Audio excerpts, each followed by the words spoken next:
எபேசியர் 4ஆம் அதிகாரம். ஆதலால் கர்த்தர் நிமித்தம் கட்டப்பட்டவனாகிய நான் உங்களுக்கு சொல்லுகிற புத்தி என்னவெனில், நீங்கள் அழைக்கப்பட்ட அழைப்பிற்கு பாத்திரவான்களாய் நடந்து மிகுந்த மனத்தாழ்மையும் சாந்தமும் நீடிய பொறுமையும் உடையவர்களாய் அன்பினால் ஒருவரை ஒருவர் தாங்கி சமாதான கட்டினால் ஆவியின் ஒருமையை காத்துக்கொள்வதற்கு ஜாக்கிரதையா இருங்கள். சரியா? அன்பினால் ஒருவரை ஒருவர் தாங்கி சமாதான கட்டினால்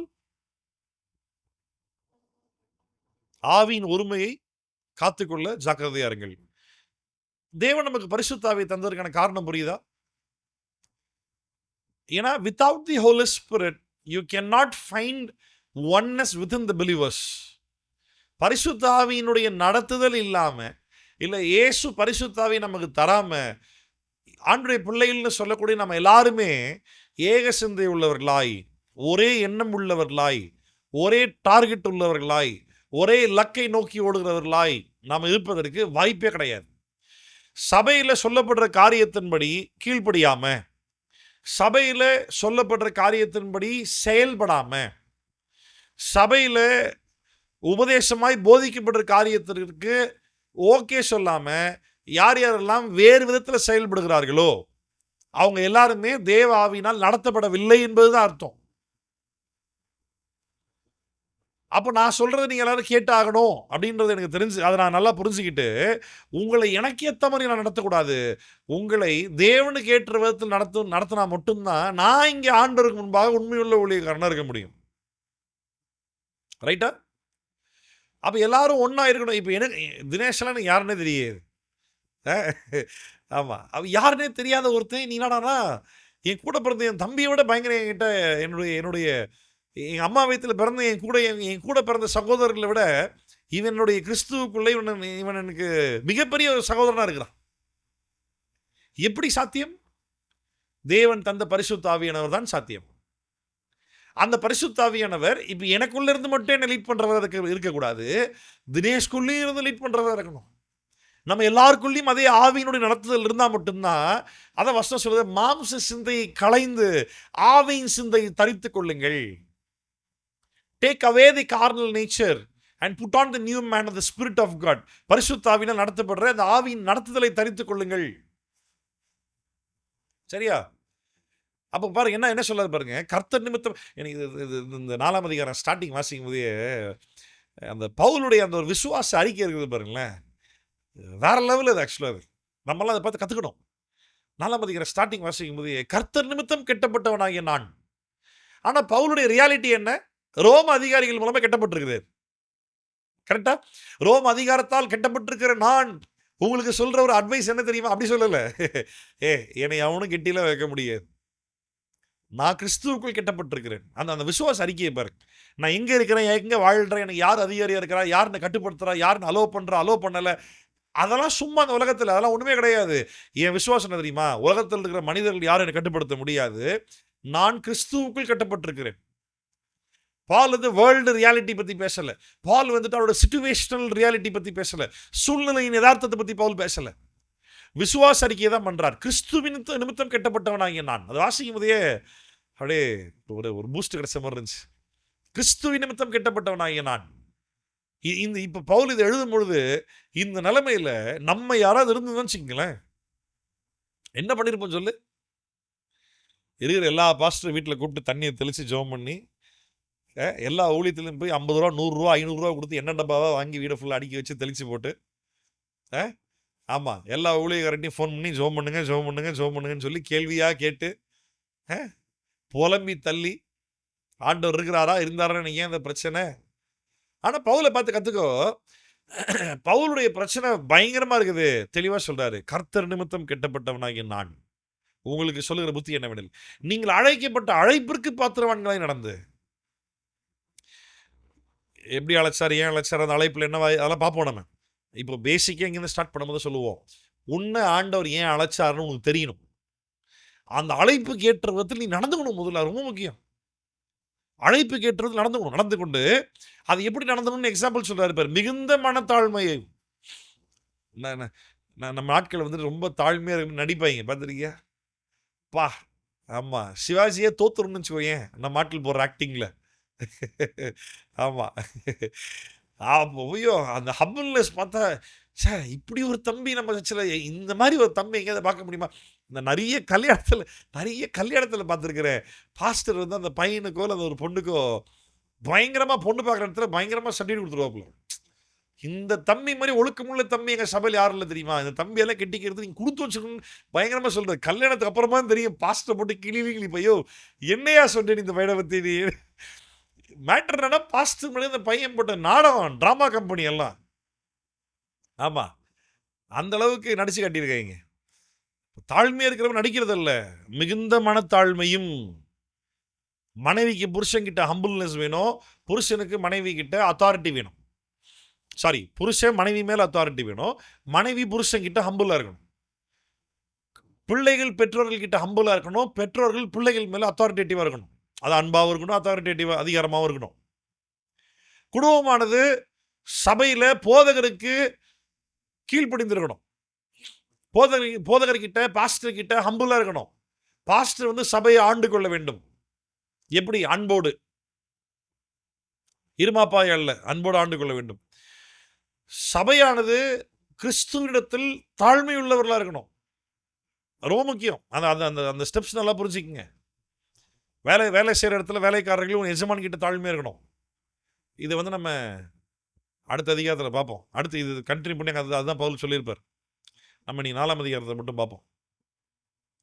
மிகுந்த மனத்தாழ்மையும் சாந்தமும் நீடிய பொறுமையும் உடையவர்களாய் அன்பினால் ஒருவரை ஒருவர் தாங்கி. ஆமா, யார்கிட்ட எதனா ஒன்னா பதறிடணும், தாங்கணும். நீ காட்டக்கூடிய அன்பை ரிசீவ் பண்ற சபையில் இன்னொரு நபர் வந்துட்டு அலறணும். இப்படி அன்பா இருக்கா, இவ்வளவு பயமா இருக்குது, எங்க போய் முடியுமோ தெரியலையே. எங்கேயும் போய் முடியாது, கிறிஸ்துவுக்குள்ளதான் முடியும். அந்த அளவுக்கு உன் அன்பு மற்ற மக்கள் மேல, உன் அன்பினால் நீ தாங்கணும். நம்ம என்ன பண்ணிடுறோம் தெரியுமா? யாருன்னா ஒருத்தர் ரொம்ப கரிசனையா, ரொம்ப பாசமா, ரொம்ப அன்பா, நல்லா வெல்கம் பண்ணி, நல்லா பேசி, எதனா ஒண்ணு உடனே பண்றாங்கன்னா நம்ம உடனே உனக்கு கிண்டல் பண்ண ஆரம்பிச்சிருவோம். என்ன இவர் ஓவரா பண்ணுகிறார் இவரு? அப்படி கிடையாது. அன்பினால் ஒருவர் தாங்கி சமாதான கட்டினால் ஆவியின் ஒருமையை காத்துக்கொள்வதற்கு ஜாக்கிரதையா இருங்கள். நல்லா கவனிங்க. ஆவியானவர் ஒருமைப்படுத்துறார். The unity of the spirit in the bond of peace. சமாதானம் என்ற அந்த ஒரு ஐக்கியத்தில் ஆவியானவர், சமாதானம் என்ற அந்த உடன்படிக்கையில், அந்த நிபந்தனைக்குள்ள ஆவியானவர் நம்மளை எல்லாம் ஒன்றுபடுத்துகிறார். இப்போ ஆவியானவர் ஒன்றுபடுத்துறாருன்னு சொன்னா ஆவியானவர் நம்மளை அழகு செய்யறாரோ? இல்ல, நமக்கு தான் ஆவியானவர் கொடுக்கப்பட்டிருக்குது. அதனாலதான் ஜாக்கிரதையா இருங்கன்ற வார்த்தை இங்க சொல்லப்பட்டிருக்கு. பவுல் சொல்றாரு, ஆவியானவரே தேவனை உங்களுக்கு கொடுத்துருக்கிற காரணம் நீங்க எல்லாருமே சமாதானத்துல ஒரே ஐக்கியமா இருக்கணும். இதற்காக ஆவியானவர் உங்களை ஆளுகை செய்து உங்களை கட்டாயப்படுத்துவாரா? வாய்ப்பே கிடையாது. ஹெல்ப் பண்ணுவாரு, சொல்லிக் கொடுப்பாரு, கைட் பண்ணுவாரு, டீச் பண்ணுவாரு, உன்னை எனேபிள் பண்ணுவாரு, உன்னை ஸ்ட்ரெங்தன் பண்ணுவாரு. நீ எல்லாட்டையும் அன்பா இருக்க, தாழ்மையா இருக்க, பொறுமையா இருக்க, நீடிய சாந்தம் உள்ளவனா இருக்க வாய்ப்புகளை ஏற்படுத்தி கொடுப்பாரு. இதெல்லாம் ஆவியானவர் அழகா உனக்காக செய்வாரு. ஆனா உன்னை தாழ்மை இருக்க வைக்க மாட்டார், உன்னை பொறுமையை இருக்க வைக்க மாட்டார், உன்னை வந்துட்டு நீடிய சாந்தத்தோடு இருக்க வைக்க மாட்டார். அது நீ தான் இருக்கணும். நீ தான் ஆவியானவருடைய பலனை பெற்று நீ தான் தாழ்மையா இருக்கணும். ஆவியானவருடைய உதவியை பெற்று நீ தான் சாந்தமா இருக்கணும். ஆவியானவருடைய வழிநடத்தல்னால நீ தான் மனத்தாழ்மை உள்ளவனா இருக்கணும். நீ தான் பொறுமையா இருக்கணும். அதுதான் வசனம் சொல்ல, ஜாக்கிரதையா இரு. தெசலோனிக்கே சபைக்கு சொல்லுவார்ல, 1 தெசலோனிக்கர் 5ஆம் அதிகாரத்துல, 5ஆம் அதிகாரத்துல, ஆமா, 1 தெசலோனிக்கர் 5ஆம் அதிகாரத்துல, ஆவியை அவித்து போடாதீர்கள். do not quench the Holy Spirit. பரிசுத்த ஆவியானவரை நீ கண்ட்ரோல் பண்ணாத. உன் மாம்ச இச்சைகள் நிறைவேற்றுவதற்கு பரிசுத்த ஆவியானவரை நீ அடக்கி வைக்காத. உன் மாம்சத்தை அடக்கி ஆளுகை செய்து உனக்குள் இருக்கிற ஆவியானவருடைய சித்தத்தை கேட்டு, சத்தத்தை கேட்டு, சித்தத்தின்படி நீ நடக்க கத்துக்கோ. அதுல ஜாக்கிரதையா இரு. உங்களுக்கு உண்டான அழைப்பினாலே நீங்கள் ஒரே நம்பிக்கைக்கு அழைக்கப்பட்டது போல. கவனிச்சிங்களா? we don't have different faith. நமக்கு வித்தியாசமான ஃபெய்த் இல்ல, இது நம்பிக்கை. ஒரே நம்பிக்கை. இயேசுன்ற ஒருத்தர் தான் நம்ம நம்பிக்கையே. இயேசு விசுவாசிக்கிறோன்றது வேற, இயேசுவால் இல்லாட்டி இயேசுவின் மேல் ஒரு நம்பிக்கை உள்ளவராக இருக்கிறோன்றது வேற. எத்தனை பேருக்கு விசுவாசத்துக்கு நம்பிக்கைக்கு வித்தியாசம் தெரியும்? விசுவாசம் நம்பிக்கை ஒன்னா வேற வேறையா? டக்குன்னு பதில் சொல்லுங்க. விசுவாச நம்பிக்கை ஒன்னா வேற வேறையா? விசுவாசம் வேற வேற. விசுவாசம் என்ன, நம்பிக்கை என்ன? நீ நல்லா புரிஞ்சுங்க. வாட் இஸ் யுவர் ஃபெய்த்ன்னு கேட்டால் சொல்ல தெரியணும். வாட் இஸ் யுவர் ஹோப்புன்னு கேட்டால் சொல்ல தெரியணும். உன் விசுவாசம் என்னன்னு கேட்டால் ஒன்று சொல்ல தெரியணும். உன் நம்பிக்கைனா என்னன்னு கேட்டால் ஒன்று சொல்ல தெரியணும். ஃபெய்த்து ஹோப்பும் ஒன்று கிடையாது, ரெண்டும் ஒன்று கிடையாது. விசுவாசம் வேற, நம்பிக்கை வேற. விசுவாசம் என்பது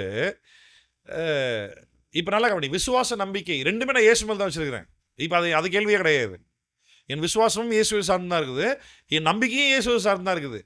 ரெண்டுமே இயேசுவை சார்ந்து இருக்குன்ற போது என்ன டிஃப்ரென்ஸ் ரெண்டுத்துக்கும் அப்படின்னு கேட்டால், விசுவாசம் இப்போ நம்ம 1 கொரிந்தியர் 13 கடைசி வசனம் வாசிக்கிறோம்னா, அப்படியாக விசுவாச, நம்பிக்கை, அன்பு மூன்றும் நிலைத்திருக்கிறது. அன்பே பெரியது. Faith, hope and love. Love is greater then all. விசுவாசம், நம்பிக்கை, அன்பு, அன்பே பெரியது. அப்போ விசுவாசம் வேற, நம்பிக்கை வேற இல்லை, வேற தானே? ஆமாம். அப்போ விசுவாசம்னா என்ன, நம்பிக்கைன்னா என்ன? விசுவாசம் என்பது இயேசு, ரோமர் 10 9-10 வாசிக்கிற 9ஆம் வசனம் 10ஆம் வசனத்தில் வாசிக்கிற மாதிரி தான். இயேசு எனக்காய் மரித்தார், மரித்த இயேசுவை பிதாவாகிய தேவன் மரணத்திலிருந்து உயிர்த்தெழச் செய்தார் என்று விசுவாசிக்கிறவன் ரட்சிக்கப்படுகிறான். நீதி உண்டாக இருதயத்தில் விசுவாசிக்கப்படும், ரட்சிப்பு உண்டாக வாயினால் அறிக்கை செய்யப்படும். இந்த வசனத்தை மனப்பாடம் பண்ணிக்கங்க. ரோமர் 10 9ஆம் வசனம் 10ஆம் வசனம் மறக்காம மனப்பாடம் பண்ணிக்கங்க. முக்கியமான வசனம். வாட் இஸ் யுவர் ஃபெய்த்ன்னு கேட்டால் இதுதான் என் ஃபெய்த். உன்னோட விசுவாசம் என்னன்னு கேட்டால் இதுதான் என் விசுவாசம். எனக்காக இயேசு மரித்தார், பிதாவாகிய தேவன் மரித்த இயேசுவை மரணத்திலிருந்து உயிர்த்தெழச் செய்தார் என்று விசுவாசிக்கிறேன். இதுதான் என் விசுவாசம். 1 தெசலோனிக்கர் 4 13 கடைசி வரைக்கும் வாசிக்கிற மாதிரி, நீ எதை நம்பி இருக்கிற? நீயே இயேசு நம்புற என்ன நம்புற? எனக்காக உயிர்த்தெழுந்தார்ல, அவர் மறுபடியும் வரப்போகிறார், வந்து என்னை அவரோடு சேர்த்து கொள்ள போகிறார் என்ற நம்பிக்கையில் நான் காத்திருக்கிறேன். அதே நம்பிக்கை. I am waiting for my Christ to come back is my hope. I am living on that hope. Christ died for me and rose up again from the dead by the power of Father. That is my faith. பிதாவின் மகிமையினால இயேசு மரித்தோரிலிருந்து உயிர்த்தெழச் செய்தார். எனக்காய் மரித்தார், பிதா மரணத்திலிருந்து அவரை உயிர்த்தெழச் செய்தார். இது என் விசுவாசம். அந்த விசுவாசம் என்னை ரட்சித்தது. சரியா? நம்பிக்கை என்ன? உயிர்த்தெழுந்த இயேசு என்னை அவரோடு சேர்த்து கொள்ளும்படிக்கு மறுபடியும் வரப்போகிறார். எனக்கு ஒரு எட்டர்னிட்டி இருக்குது, எனக்கு ஒரு ஃபியூச்சர் இருக்குது, எனக்கு ஒரு ஆஃப்டர் லைஃப் ஒன்று இருக்குது, மறுவாழ்வு இருக்குது. அந்த நம்பிக்கையெல்லாம் நான் இங்கே வாழ்ந்துட்டு இருக்கிறேன். வசனங்கள் என்ன? விசுவாசத்தை பற்றி வசனம் என்ன? ரோமர் 10 9-10. நம்பிக்கையை பற்றி வசனம் என்ன? 1 தெசலோனிக்கர் 4 13 கடைசி வரைக்கும். இந்த நம்பிக்கையினாலே ஒருவரை ஒருவர் தேற்றுங்கள் அப்படின்னு சொல்லி பவுல் சொல்வார், கிறிஸ்துவனுடைய வருகையை பற்றி. சரியா? இப்போ கவனி, உங்களுக்கு உண்டான அழைப்பினாலே நீங்கள் ஒரே நம்பிக்கைக்கு அழைக்கப்பட்டது போல, சரியா? இயேசு கிறிஸ்து மேல் அவர் ஒருவார்ன்ற நம்பிக்கையில் அழைக்கப்பட்டது போல, அதே போலவே ஒரே சரீரமும் ஒரே ஆவியும் உண்டு. கவனிச்சிங்களா? ஒரே சரீரம் என்பது சபையாகிய சரீரத்தை குறிக்கிறது. ஒரே சரீரம், ஒன் பாடி. உலகம் ஃபுல்லா விசுவாசிக்கிற எல்லாருமே ஒரே சரீரமாய் காணப்படுகிறோம். ஒரே சரீரமும் ஒரே ஆவியும் உண்டு. இது மனிதனுடைய ஆவி, ஆத்மா, சரீரம், அதை பத்தி பேசல. ஒரே சரீரம் ஒரு ஆவி உண்டுன்னு இருக்காரு. ஆத்மாவை பத்தி பவுல் இங்க சொல்லலை, அப்படி கேட்கக்கூடாது. இது மனிதனுடைய ஆவி, ஆத்மா, சரீரத்தை பத்தி பேசப்படவில்லை. இங்க சரீரம் என்பது சபையை பற்றி பேசுகிறது. ஒரே ஆவின்றது ஒன் ஸ்பிரிட், எல்லாருக்கும் அளிக்கப்பட்டிருக்க ஒரே ஆவியானவர். சரியா? ஒரே ஆவியானவர், ஒரே ஆவி உண்டு. சரியா? அதோட முடியல. ஒரே கர்த்தரும் ஒரே விசுவாசமும் ஒரே ஞானஸ்தானமும் எல்லாருக்கும் ஒரே தேவனும் பிதாவும் உண்டு. அவர் எல்லார் மேலும் எல்லாரோடும் உங்கள் எல்லாருக்குள்ளும் இருக்கிறவர். கவனிச்சிங்களா? One spirit, one lord, one father. இவர் மூவரோடும் கூட நாம் இணைக்கப்படுவது one faith, one baptism as one body. ஒரே விசுவாசத்தில் ஒரே ஞானஸ்தானத்தின் மூலமாய் ஒரே சரீரமாய் இணைக்கப்பட்டிருக்கிறோம்.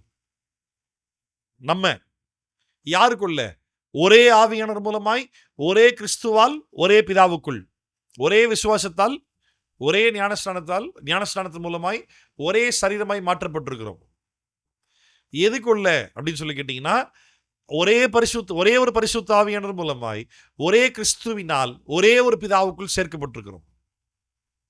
பரிசுத்த ஆவியானவர் நமக்குள் இருக்கிறார். பரிசுத்த ஆவியானவரை நமக்கு தந்தது இயேசு. இயேசு பிதாவின் வலது பரிசுத்தத்தில் இருக்கிறார், பிதா பரலோகத்தில் இருக்கிறார். பரிசுத்த ஆவியானவர் மூலமாய் இயேசுவும் பிதாவும் எல்லாருமே நம்மோடு கூட தான் இருக்கிறாங்க.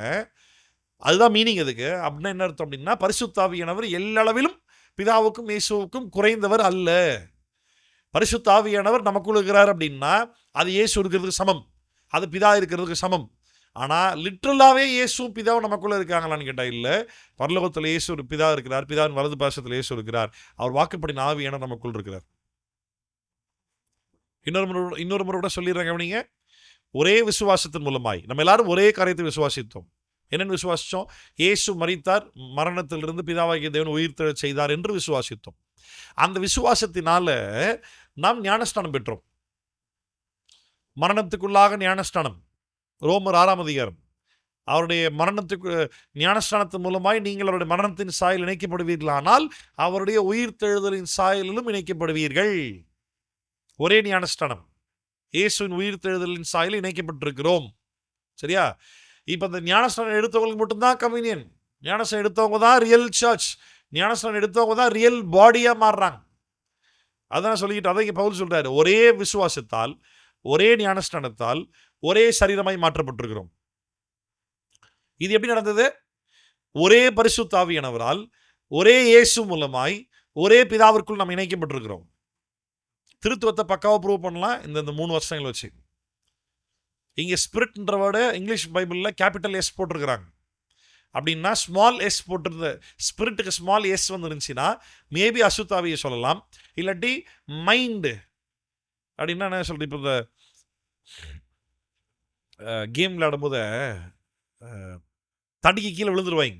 விழுந்து அடிப்பட்டதை கூட கண்டுக்காம டப்புன்னு தொடச்சிட்டு உடனே ஓடுவான். டக்குனு பிடி மாஸ்டரோ இல்லை பக்கத்தில் இருக்க யாரோ ஏய் குட் ஸ்பிரிட் மேன் கமான் அப்படின்னு அப்படின்னு அர்த்தம். அடிப்பட்டதை கூட பொறுப்பெடுத்துக்காம அந்த கேமில் அவன் ஃபோக்கஸ்டாக அவன் எனர்ஜியாக ஸ்பெண்ட் பண்ணுறான் பற்றியா? குட் ஸ்பிரிட் அப்படின்னா அந்த மைண்டு, அந்த ஃபோக்கஸ். ஸோ ஸ்பிரிட் அப்படியும் குறிக்கலாம். ஆனால் இங்கே வந்துட்டு 4வது வசனம் பாருங்க, எபேசு 4:4, there is one body and one spiritன்றது கேபிட்டல் எஸ்ல இருக்குது. It denotes to the Holy Spirit God. சரியா? one body and one spirit, just as also you were called in one hope of your calling. உங்களுக்கு உண்டான அழைப்பினாலே நீங்கள் ஒரே நம்பிக்கைக்கு அழைக்கப்பட்டது போல ஒரே சரீரமும் ஒரே ஆவியும் உண்டு, ஒரே கர்த்தரும் ஒரே விசுவாசமும் ஒரே ஞானஸ்தானமும், எல்லாருக்குள்ளும் ஒரே தேவனும் பிதாவும் உண்டு, அவர் எல்லார் மேலும் எல்லாரோடும் உங்கள் எல்லாருக்குள்ளும் இருக்கிறவர். விசுவாசிக்கு நாம சொல்றேன்னு பார்ப்போம். ஆண்டவரே நமக்குள்ள இருக்காருன்றதெல்லாம் எவ்வளோ பெரிய ஆசீர்வாதம். ஆமா, கிறிஸ்து படுத்து கவனிங்க. இது வரைக்கும் சொல்லிட்டாரு, இதுதான் நம்ம நம்பிக்கை. What is your hope? என்ன நம்பிக்கையில் வாழ்ந்துட்டு இருக்கிறோம்? ஒரே விசுவாசத்தால் ஒரே ஞானஸ்தானத்தின் மூலமாய் நம்ம எல்லாரையும் ஒரே சரீரமாய் மாற்றிய நமக்குள் வாசம் பண்ணுகிற அந்த ஒரே ஆவியானவர் ஒரே இயேசு மூலமாய் ஒரே ஒரு பிதாவிற்குள் நாம் இன்றைக்கும் இருக்கிறோம். அப்படின்னா அவர் நமக்குள்ள இருக்கார், நம்ம அவருக்குள்ள இருக்கிறோம். அதுதான் பாயிண்ட். சரிங்களா? இப்போ கவனி, இப்போதான் ஒரு முக்கியமான கண்டென்ட் வருது. கிறிஸ்துவினுடைய ஈவின் அளவுக்கு தக்கதாக நம்மில் அவனவனுக்கு கிருபை அளிக்கப்பட்டிருக்கிறது. அது அந்த கான்ட்ராஸ்ட் கம்பேரிசன் பாருங்களேன், டிஃப்ரெண்ட்டாக கம்பேர் பண்ணி சொல்கிறாரு. சம்மந்தமே இல்லை ஆக்சுவலாக. கிறிஸ்துவினுடைய ஈவின் அளவுக்கு தக்கதாக கிறிஸ்துவினுடைய பரிசு, இயேசு தரக்கூடிய கிஃப்ட் எந்த அளவுக்கு பெருசு, அவர் எவ்வளோ பெரியவரோ அவர் தர கிஃப்ட் அவ்வளோ பெருசு.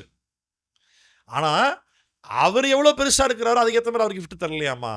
நமக்கு என்ன தரணுமோ அதுதான் நமக்கு தர்றாமா. நம்மில் அவனவனுக்கு கிருபை அளிக்கப்பட்டிருக்கிறது. கிறிஸ்துவினுடைய ஈவின் அளவுக்கு தக்கதாக நம்மில் அவனவனுக்கு கிருபை அளிக்கப்பட்டிருக்கு. அவருடைய கிஃப்ட் கிருபையாய் அவனவனுக்கு ஆண்டவர் என்ன பண்ணியிருக்காரு? அளித்திருக்கிறார். அதனால கவனிங்க. இப்போ எதை பற்றி டாபிக் எங்கே ஸ்டார்ட் ஆகுது? கிஃப்ட். ஒரு கிஃப்ட் அவர் தருகிறார். என்ன கிஃப்ட் தராரு, இல்லை என்ன கிஃப்ட் ரிசீவ் பண்ணுறாரு பாருங்க.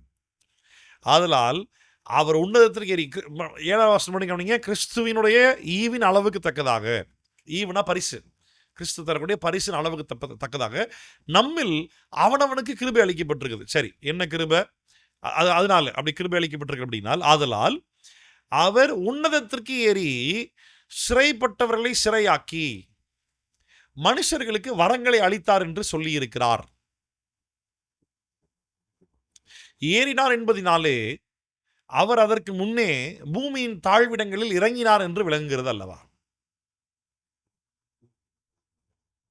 So we understand. அவர் ஏறினார்னு சொன்னா ஏறதுக்கு முன்னாடி இறங்கினார்ன்றது புரியுதுல உனக்கு அப்படின்றாரு. இப்போ இறங்கி போனவர் அப்படின்னா ஏறதுக்கு முன்னாடி முதல்ல இறங்கிட்டாரு. இறங்கி போனவர் என்னவோ சம்திங் பண்ணாரு, பண்ணிட்டு அப்புறமா ஏறி போனார். எங்க இறங்கினாரு, என்ன பண்ணாரு, எங்க ஏறி போனார்? ரொம்ப கன்ஃபியூஸ் ஆக வேண்டாம், நான் உங்களுக்கு சிம்பிளா சொல்றேன்.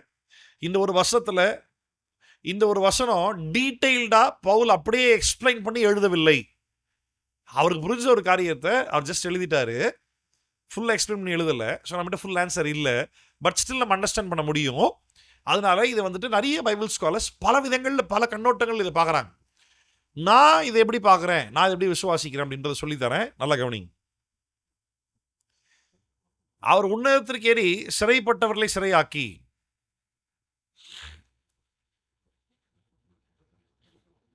மனுஷர்களுக்கு வரங்களை அளித்தார் என்று எழுதியிருக்கிறார். சாரி, மனுஷ அளித்தார் என்று சொல்லி இருக்கிறார். ஃபர்ஸ்ட் கேள்வி எங்க கேட்கணும்? பவுல் சொல்ற, அவர் சொல்லியிருக்காரு. எங்க சொல்லியிருக்காரு?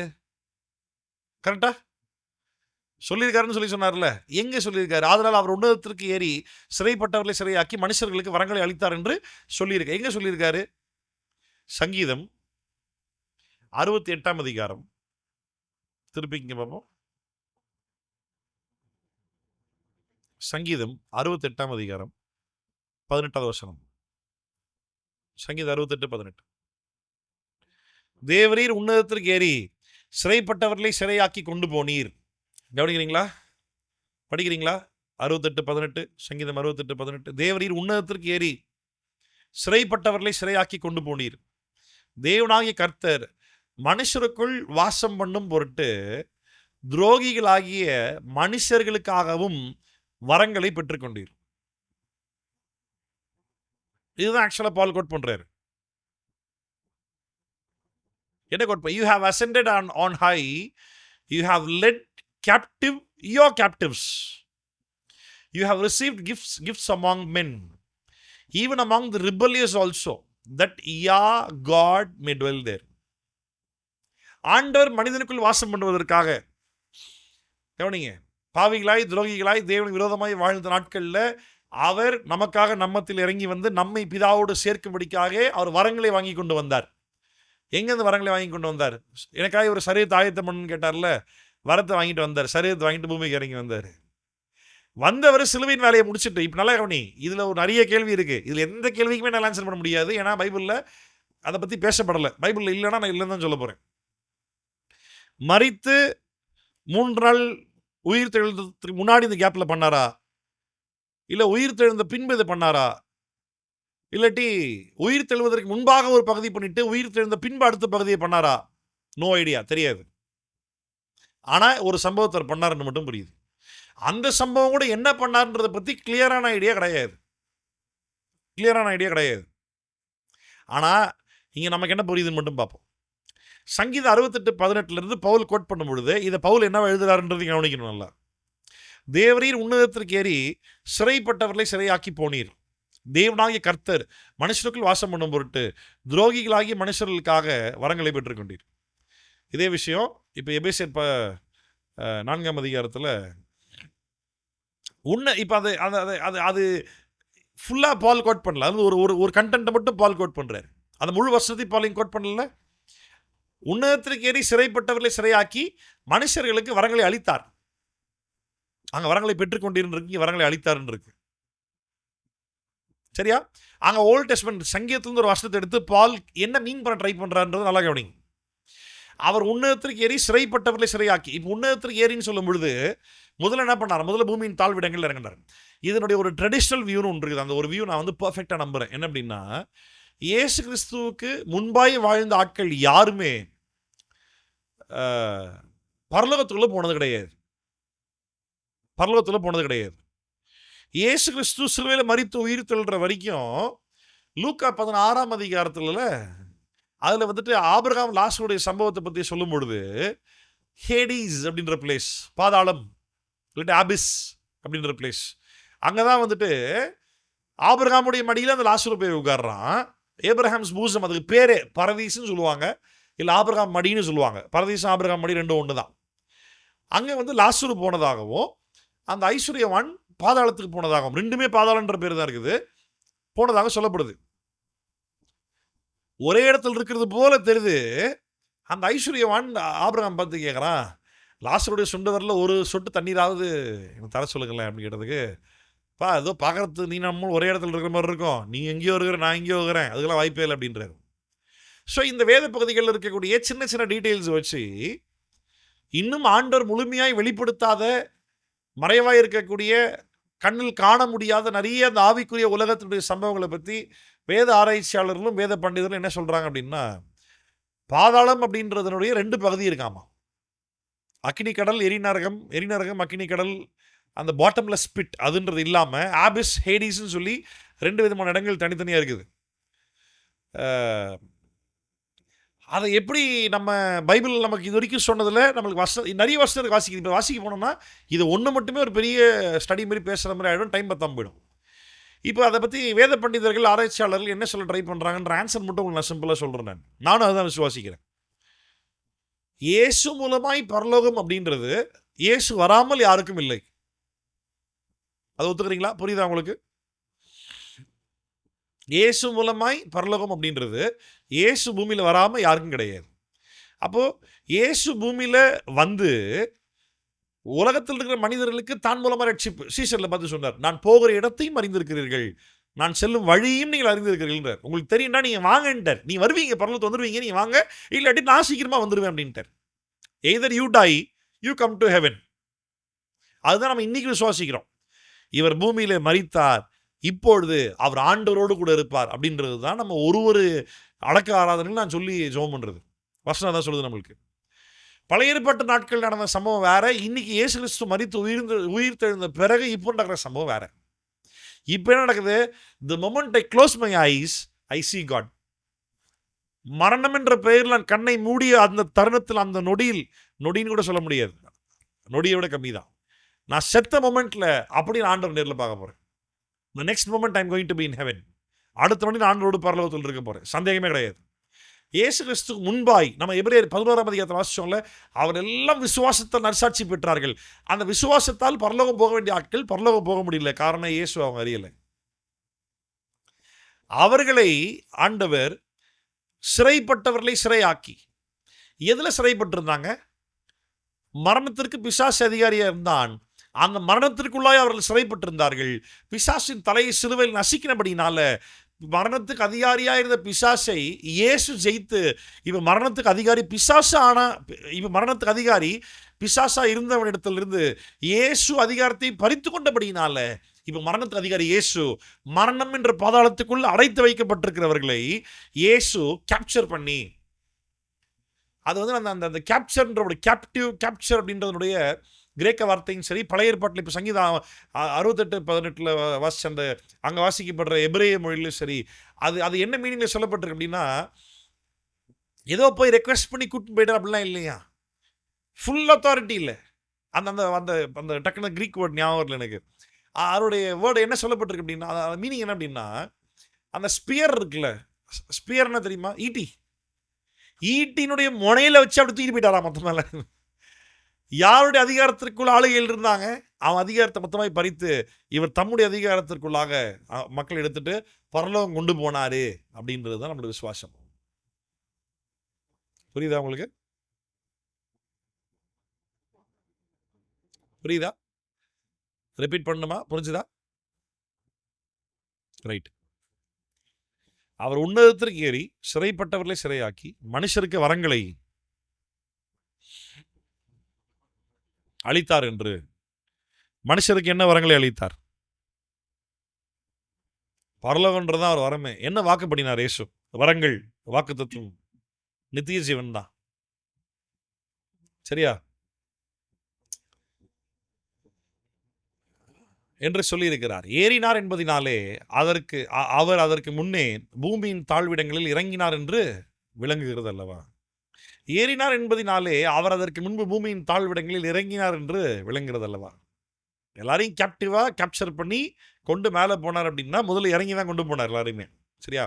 சரி, தொடர்ந்து வாசிப்போம். இப்போ கான்டெக்ட் எதை பேஸ் பண்ணியிருக்கு? வரங்கள் எப்படி அவர் தம்முடைய கிஃப்ட்ஸை பகிர்ந்து கொடுத்தாருப்பார், எப்படி அவங்கள வந்து காப்பாற்றி கொண்டு போனார்பார். அதை பேஸ் பண்ணி பால் தொடர்ந்து என்ன சொல்றாரு? இறங்கினவராலே எல்லாவற்றையும் நிரப்பத்தக்கதாக எல்லா வானங்களுக்கும் மேலாக உன்னதத்திற்கு ஏறுகிறவருமாய் இருக்கிறார். இறங்கினவரே எல்லாவற்றையும் நிரப்பத்தக்கதாக எல்லா வானங்களுக்கு மேலாக உன்னதத்திற்கு ஏறினவருமாய் இருக்கிறார். மேலும் நாம் அனைவரும் தேவனுடைய குமாரனை பற்றும் விசுவாசத்திலும் அறிவிலும் ஒருமைப்பட்டவர்கள் ஆகி. எதுல ஒருமைப்படணும்? தேவனுடைய குமாரனை பற்றும் விசுவாசத்திலும் அறிவிலும் ஒருமைப்படணும். அறிவில்லாத விசுவாசம் வேஸ்ட் தான். விசுவாசமே இல்லாமல் வெறும் அறிவு மட்டும் வச்சிருந்தாலும் வேஸ்ட் தான். உன் விசுவாசம் அறிவை சார்ந்ததாக இருக்கணும். உன் அறிவு உனக்குள்ள ஒரு விசுவாசத்தை ஏற்படுத்தணும். Both are equally mutually important. அறிவே இல்லாத ஒரு கண்மூடித்தனமான விசுவாசமும் கடைசி வரைக்கும் ஸ்டேபிளாக நிற்க வைக்காது. அதே நேரத்தில் விசுவாசமே இல்லாமல் தகவல்களை மாத்திரம் சேகரிக்க அறிவு உன்னை எதுலையுமே காப்பாற்ற போகிறதே கிடையாது. உன் அறிவை சார்ந்த விசுவாசமும் விசுவாசத்தை சார்ந்த அறிவும் ரொம்ப ரொம்ப முக்கியம். யாரை பற்றியதாக இருக்கணும் அப்படின்னா இயேசுவை பற்றியதாக இருக்கணும். இயேசுவை பற்றிய அறிவும் விசுவாசத்திலையும் வளரணும். மேலும் நாம் அனைவரும் தேவனுடைய குமாரனை பற்றும் விசுவாசத்திலும் அறிவிலும் ஒருமைப்பட்டவர்களாகி கிறிஸ்துவினுடைய நிறைவான வளர்ச்சியின் அளவுக்கு தக்கதாக பூர்ண புருஷராகும் வரைக்கும். இந்த பால் அழகாக எக்ஸ்பிளைன் பண்றாரு. நல்லா கவனிங்க, நல்லா உன்னிப்பாக கவனிங்க இந்த சம்பவத்தை. இயேசு வளர்ந்த அளவுக்கு வளரணுமாமா. மேலே பார்த்தோம், அவர் தம்முடைய வரங்களை அவர் எந்த அளவுக்கு பெரியவர் அந்த அளவுக்கு ஒரு வரமும் பெருசு. அதுதான் நான் சொல்றேன். அவர் வரங்களை கொடுக்குறாரு, ஆனா அவனவனுக்கு தேவைப்படுற அளவுக்கு கொடுக்குறாரு. அதே போல கிறிஸ்துவை பற்றும் தேவனுடைய குமாரனை பற்றும் விசுவாசத்திலும் அறிவிலும் ஒருமைப்பட்டவர்களா இருக்கணும். கிறிஸ்துவனுடைய நிறைவான வளர்ச்சியின் அளவுக்கு தக்க அது கிறிஸ்து எந்த அளவுக்கு நிறைவாய் வளர்ந்திருக்கிறாரோ அந்த அளவுக்கு நீ வளரணும்னு சொல்லும் போது அது மீனிங் என்னன்னு சொல்லுவாரு. மெதுவாக வாசிப்போம். நம்ம அந்த அளவுக்கு பூர்ண புருஷராகும் வரைக்கும் பரிசுத்தவான்கள் சீர்பொருந்தும் பொருட்டு.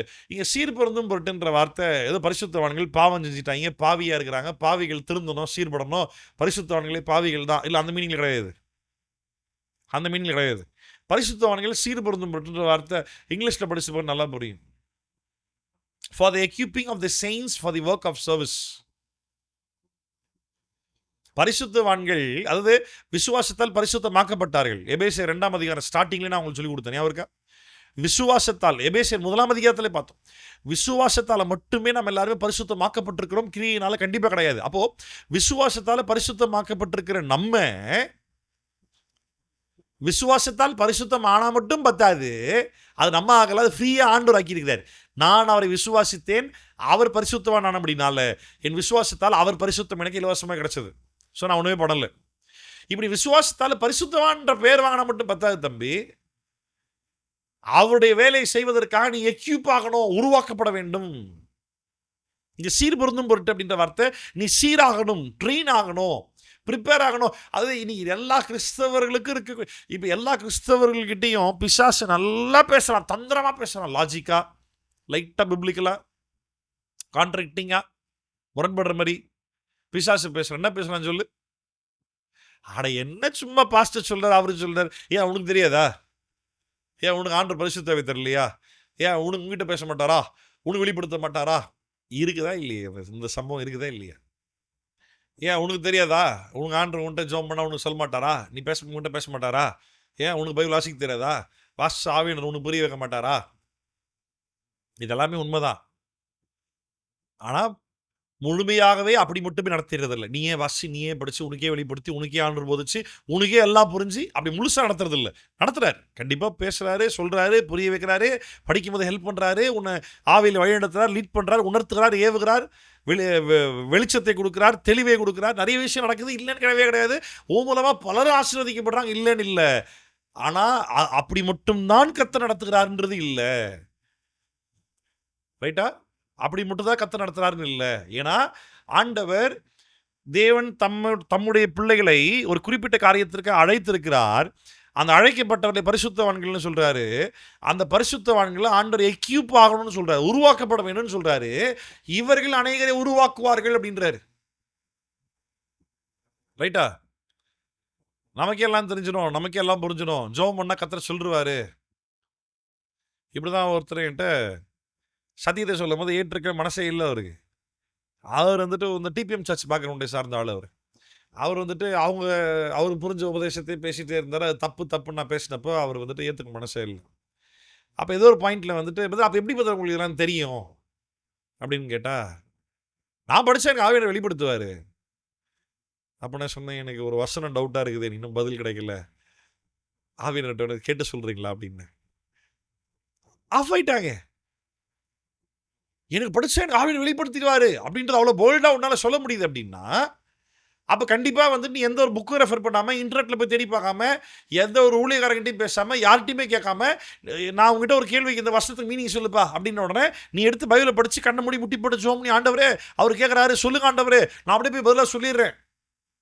நடக்கணும்ல.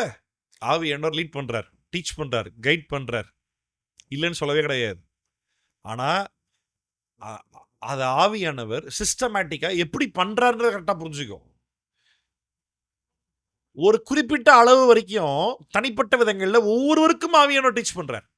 ஒரு குறிப்பிட்ட அளவு வரைக்கும் ஒருத்தரையும் இண்டிவிஜுவலாக பர்சனலாக கைட் பண்ணுறார். But when it comes to the word of God, உன் பாஸ்டர் மூலமாக தான் உன்னை டீச் பண்ணுறார். அழைக்கப்பட்ட ஊழியர்கள் மூலமாக தான் உனக்கு போதிக்கிறார். உனக்காகவே நிறைய புரியும், உனக்கே நிறைய விஷயங்கள் புரியும்படி கர்த்தர் கிருபை செய்வார். உனக்கு புரியாத அநேக காரியங்களை நீ கண்டிப்பாக போதிட்டு தான் கற்றுட்டு ஆகணும். அங்கே தான் வந்துட்டு ஸ்பிரிச்சுவல் சப்மிஷன் வருது. ஆவிக்குரிய ஒழுங்கு, ஆவிக்குரிய கீழ்ப்படிதல், தேவனால் ஏற்படுத்தப்பட்ட ஊழியர்களுக்கு அடிபணிவது, இதெல்லாம் அங்கே தான் வருது. கவனிக்கிறீங்களா? புரியுது நான் சொல்றது உங்களுக்கு? மேபி இது ஃபுல்லாக வாசிச்சா உங்களுக்கு புரியும், இன்னும் பெட்டராக புரியும் நினைக்கிறேன். தனியாலாம் போய் படிக்க முடியாது, ஒருமைப்பட்டவர்களாக தான் படிக்க முடியும். மேலும் நாம் அனைவரும் தேவனுடைய குமாரனை பற்றி விசுவாசத்திலும் அறிவிலும் ஒருமைப்பட்டவர்களாகி, அப்படின்னா டீம் டீச்சிங். எல்லாம் ஒன்றா சேர்ந்து படிக்கணும், எல்லாம் ஒன்றா சேர்ந்து கற்றுக்கணும், எல்லாம் ஒன்றா சேர்ந்து தான் வளர முடியும், தனியாக வளர முடியாது. என் சரீரத்தில் இருக்கக்கூடிய உறுப்புகள், கொரிந்தியர் 12ஆம் அதிகாரத்தில் பவுல் சொல்கிறார், 1 கொரிந்தியர் 12ஆம் அதிகாரத்தில் பவுல் இதே எக்ஸாம்பிள்லாம் சொல்கிறார். நம்ம சரீரத்தில் இருக்கக்கூடிய உறுப்புகள் எல்லாமே தனித்தனியாக இருந்தால், அது தனித்தனியாக இருந்ததுன்னா செத்து போனதாக இருக்கும். என் விரல் என் பாடியை விட்டு தனியாக இருந்தாலும் வளருமா செத்துருமா? என் கை என் பாடியை விட்டு தனியாக இருந்தால் வளருமா செத்துருமா? இப்போ என் உடம்பு மொத்தமாக வளர்கிறதுக்கு என் ஹார்ட்டு காரணம்னு வச்சுக்கோங்க. அப்படின்னா என் ஹார்ட்டை தனியாக எடுத்து வச்சா ஹார்ட்டு ஃபங்க்ஷன் ஆகிடுமா? இல்லை, என் ஹார்ட்டு இந்த பாடிக்குள்ளே தான் இருக்கணும். என் பாடியில் எல்லா உறுப்புகளும் ஒன்றோடு ஒன்று இணைக்கப்பட்டு தான் இருக்கணும். அதில் மெயினாக ஃபங்க்ஷன் ஆகிற உறுப்புகள் மூலமாக அநேக உறுப்புகள் ஃபங்க்ஷன் ஆகுதுன்னு இருந்தாலும் கூட, அந்த மெயினாக ஃபங்க்ஷன் ஆகிற உறுப்புகளுக்கு கூட மற்ற உறுப்புகளின் உதவி இருந்தால் தான் அந்த மெயின் உறுப்பே ஃபங்க்ஷன் ஆகும். என் மண்டையில் பிரெயின் வேலை செய்யுதா? என் பிரெயின் மூலமாக என் உடம்பே வேலை செய்யுது. அதனால இப்போ பிரெயினை தூக்கி தனியாக வச்சாச்சுன்னா பிரெயின் ஃபங்க்ஷன் ஆகுமா? பிரெயின் தான் அல்டிமேட் சோர்ஸாக என் பாடியை ஃபங்க்ஷன் பண்ணுதுன்னு சொன்னாலும் கூட, இந்த பிரெயின் ஃபங்க்ஷன் ஆகிறதுக்கு என் பாடி தேவைப்படுது. ரைட்டா? அப்போது உறுப்புகள் தனித்தனியாக இருந்தால் செத்துரும், உறுப்புகள் ஒன்றா இருந்தால் தான், ஒன்றாக இணைக்கப்பட்டாதான் சேர்ந்து வளரும். என்ன சொல்கிறார் பாருங்க. மேலும் நாம் அனைவரும் தேவனுடைய குமாரனை பற்றி விசுவாசத்திலும் அறிவிலும் ஒருமைப்பட்டவர்களாகி, கிறிஸ்துவினுடைய நிறைவான வளர்ச்சியின் அளவுக்கு தக்க பூர்ண புருஷர் ஆகும் வரைக்கும் பரிசுத்தவான்கள் சீர்பொருந்தும் பொருட்டு, அப்படின்னா பரிசுத்தவான்கள் ஊழியத்துக்காக உருவாக்கப்படணும். சீர்பொருந்தும் பொருட்டு சுவிசேஷ ஊழியத்தின் வேலைக்காகவும், கிறிஸ்துவின் சரீரமாகிய சபையானது பக்தி விருத்தி அடைவதற்காகவும் அவர் சிலரை அப்போஸ்தலராகவும், சிலரை தீர்க்கதரிசிகளாகவும், சிலரை சுவிசேஷகராகவும், சிலரை மெய்ப்பராகவும் போதகராகவும் ஏற்படுத்தினார். ஓகேவா?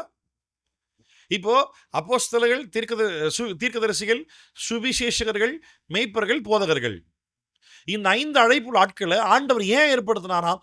விசுவாசிகளை ஆண்டவர் பரிசுத்தவான்கள் சொல்றார் பத்தியா? இந்த பரிசுத்தவான்கள் சுவிசேஷ வேலையை செய்வதற்காக உருவாக்கப்பட வேண்டும். இவங்க சுவிசேஷ வேலையை செய்வது நிமித்தமாய் அந்த சுவிசேஷத்தை கேட்கிறவர்கள் ரட்சிக்கப்படும் பொழுது, ரட்சிக்கப்பட்டவர்கள் கர்த்தர் சபையோட சேர்க்கிறார் பத்தியா? சரீரத்தோடு புதுசாக ரட்சிக்கப்பட்ட புது உறுப்புகள் இந்த சரீரத்தோடு இணைக்கப்படுது பத்தியா? அப்படிதான் கிறிஸ்துவினுடைய சரீரமாகிய சபையானது பக்தியில் விருத்தி அடைய முடியும். அதுக்கு ஆண்டவர் யார் ஏற்படுத்தி இருக்கிறாரு? உனக்கே சொல்லி புரிய வச்சிருவாரு, உனக்கே ஆவியானவர் இருக்கிறாரு, உன்னோட கூடவே அவரே லீட் பண்ணுவாரு, அவரே உனக்கு வெளிப்பாடு கொடுத்துருவாரு. உனக்கு எந்த ஊழியக்காரனும் வேண்டாம், உனக்கு எந்த சபையும் வேண்டாம், உனக்கு எந்த ஐக்கியமும் வேண்டாம், நீ யார்கிட்ட கீழே இருக்க தேவையில்லை, அது ஆண்டவரே உனக்கு லீட் பண்ணுவார். நீ யாரும் கீழே இருக்க தேவையில்லை, உனக்கு படிச்சா உனக்கே புரியும், உனக்கு ஆண்டவரே உன்கிட்ட பேசுவார். இதை முதல்ல சொன்னது யார் தெரியுமா? இதை முதல்ல சொன்னது யார் தெரியுமா? எனக்கு இந்த சம்பவம் முதல்ல ஒருத்தங்கிட்ட சொன்னதா ஒரு பைபிள்ல இருந்து ஒரு சம்பவம் ஞாபகத்தில் வருது. நீ யாரு கீழே இருக்க வேண்டாம், உனக்கு தெரியாதா? பாம்பு முதல்ல ஏவாள்கிட்ட சொல்லிச்சு இந்த விஷயத்த. ஆண்டவரே உன்னை லீட் பண்றாரு. உனக்கு தெரியாதா? பைபிள் படிச்சா உனக்கு தெரியாது, நீ படிக்கலையா, உனக்கு அறிவு இல்லையா, உனக்கு லாங்குவேஜ் தெரியாதா? ஏன் உங்க பாஸ்டர் ஹீப்ரு கிரீக் படிக்கிறதுக்கு பைபிள்லாம் கொடுத்துக்கிறாரு, ஆப்லாம் சொல்லி கொடுத்துக்கிறாரு, ஏன் உனக்காக வந்து படிக்க தெரியாதா?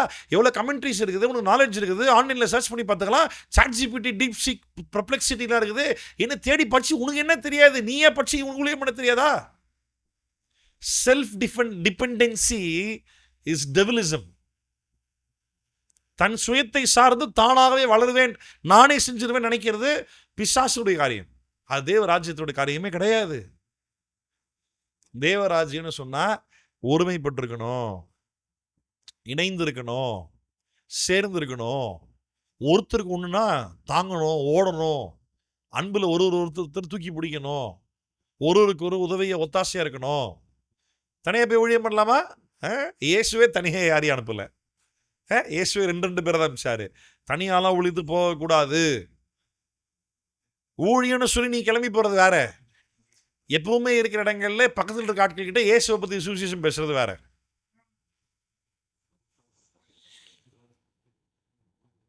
ஆஃபீஸில் வேலை செய்கிறேன், பக்கத்தில் இயேசுவை பற்றி பேசுகிறேன்.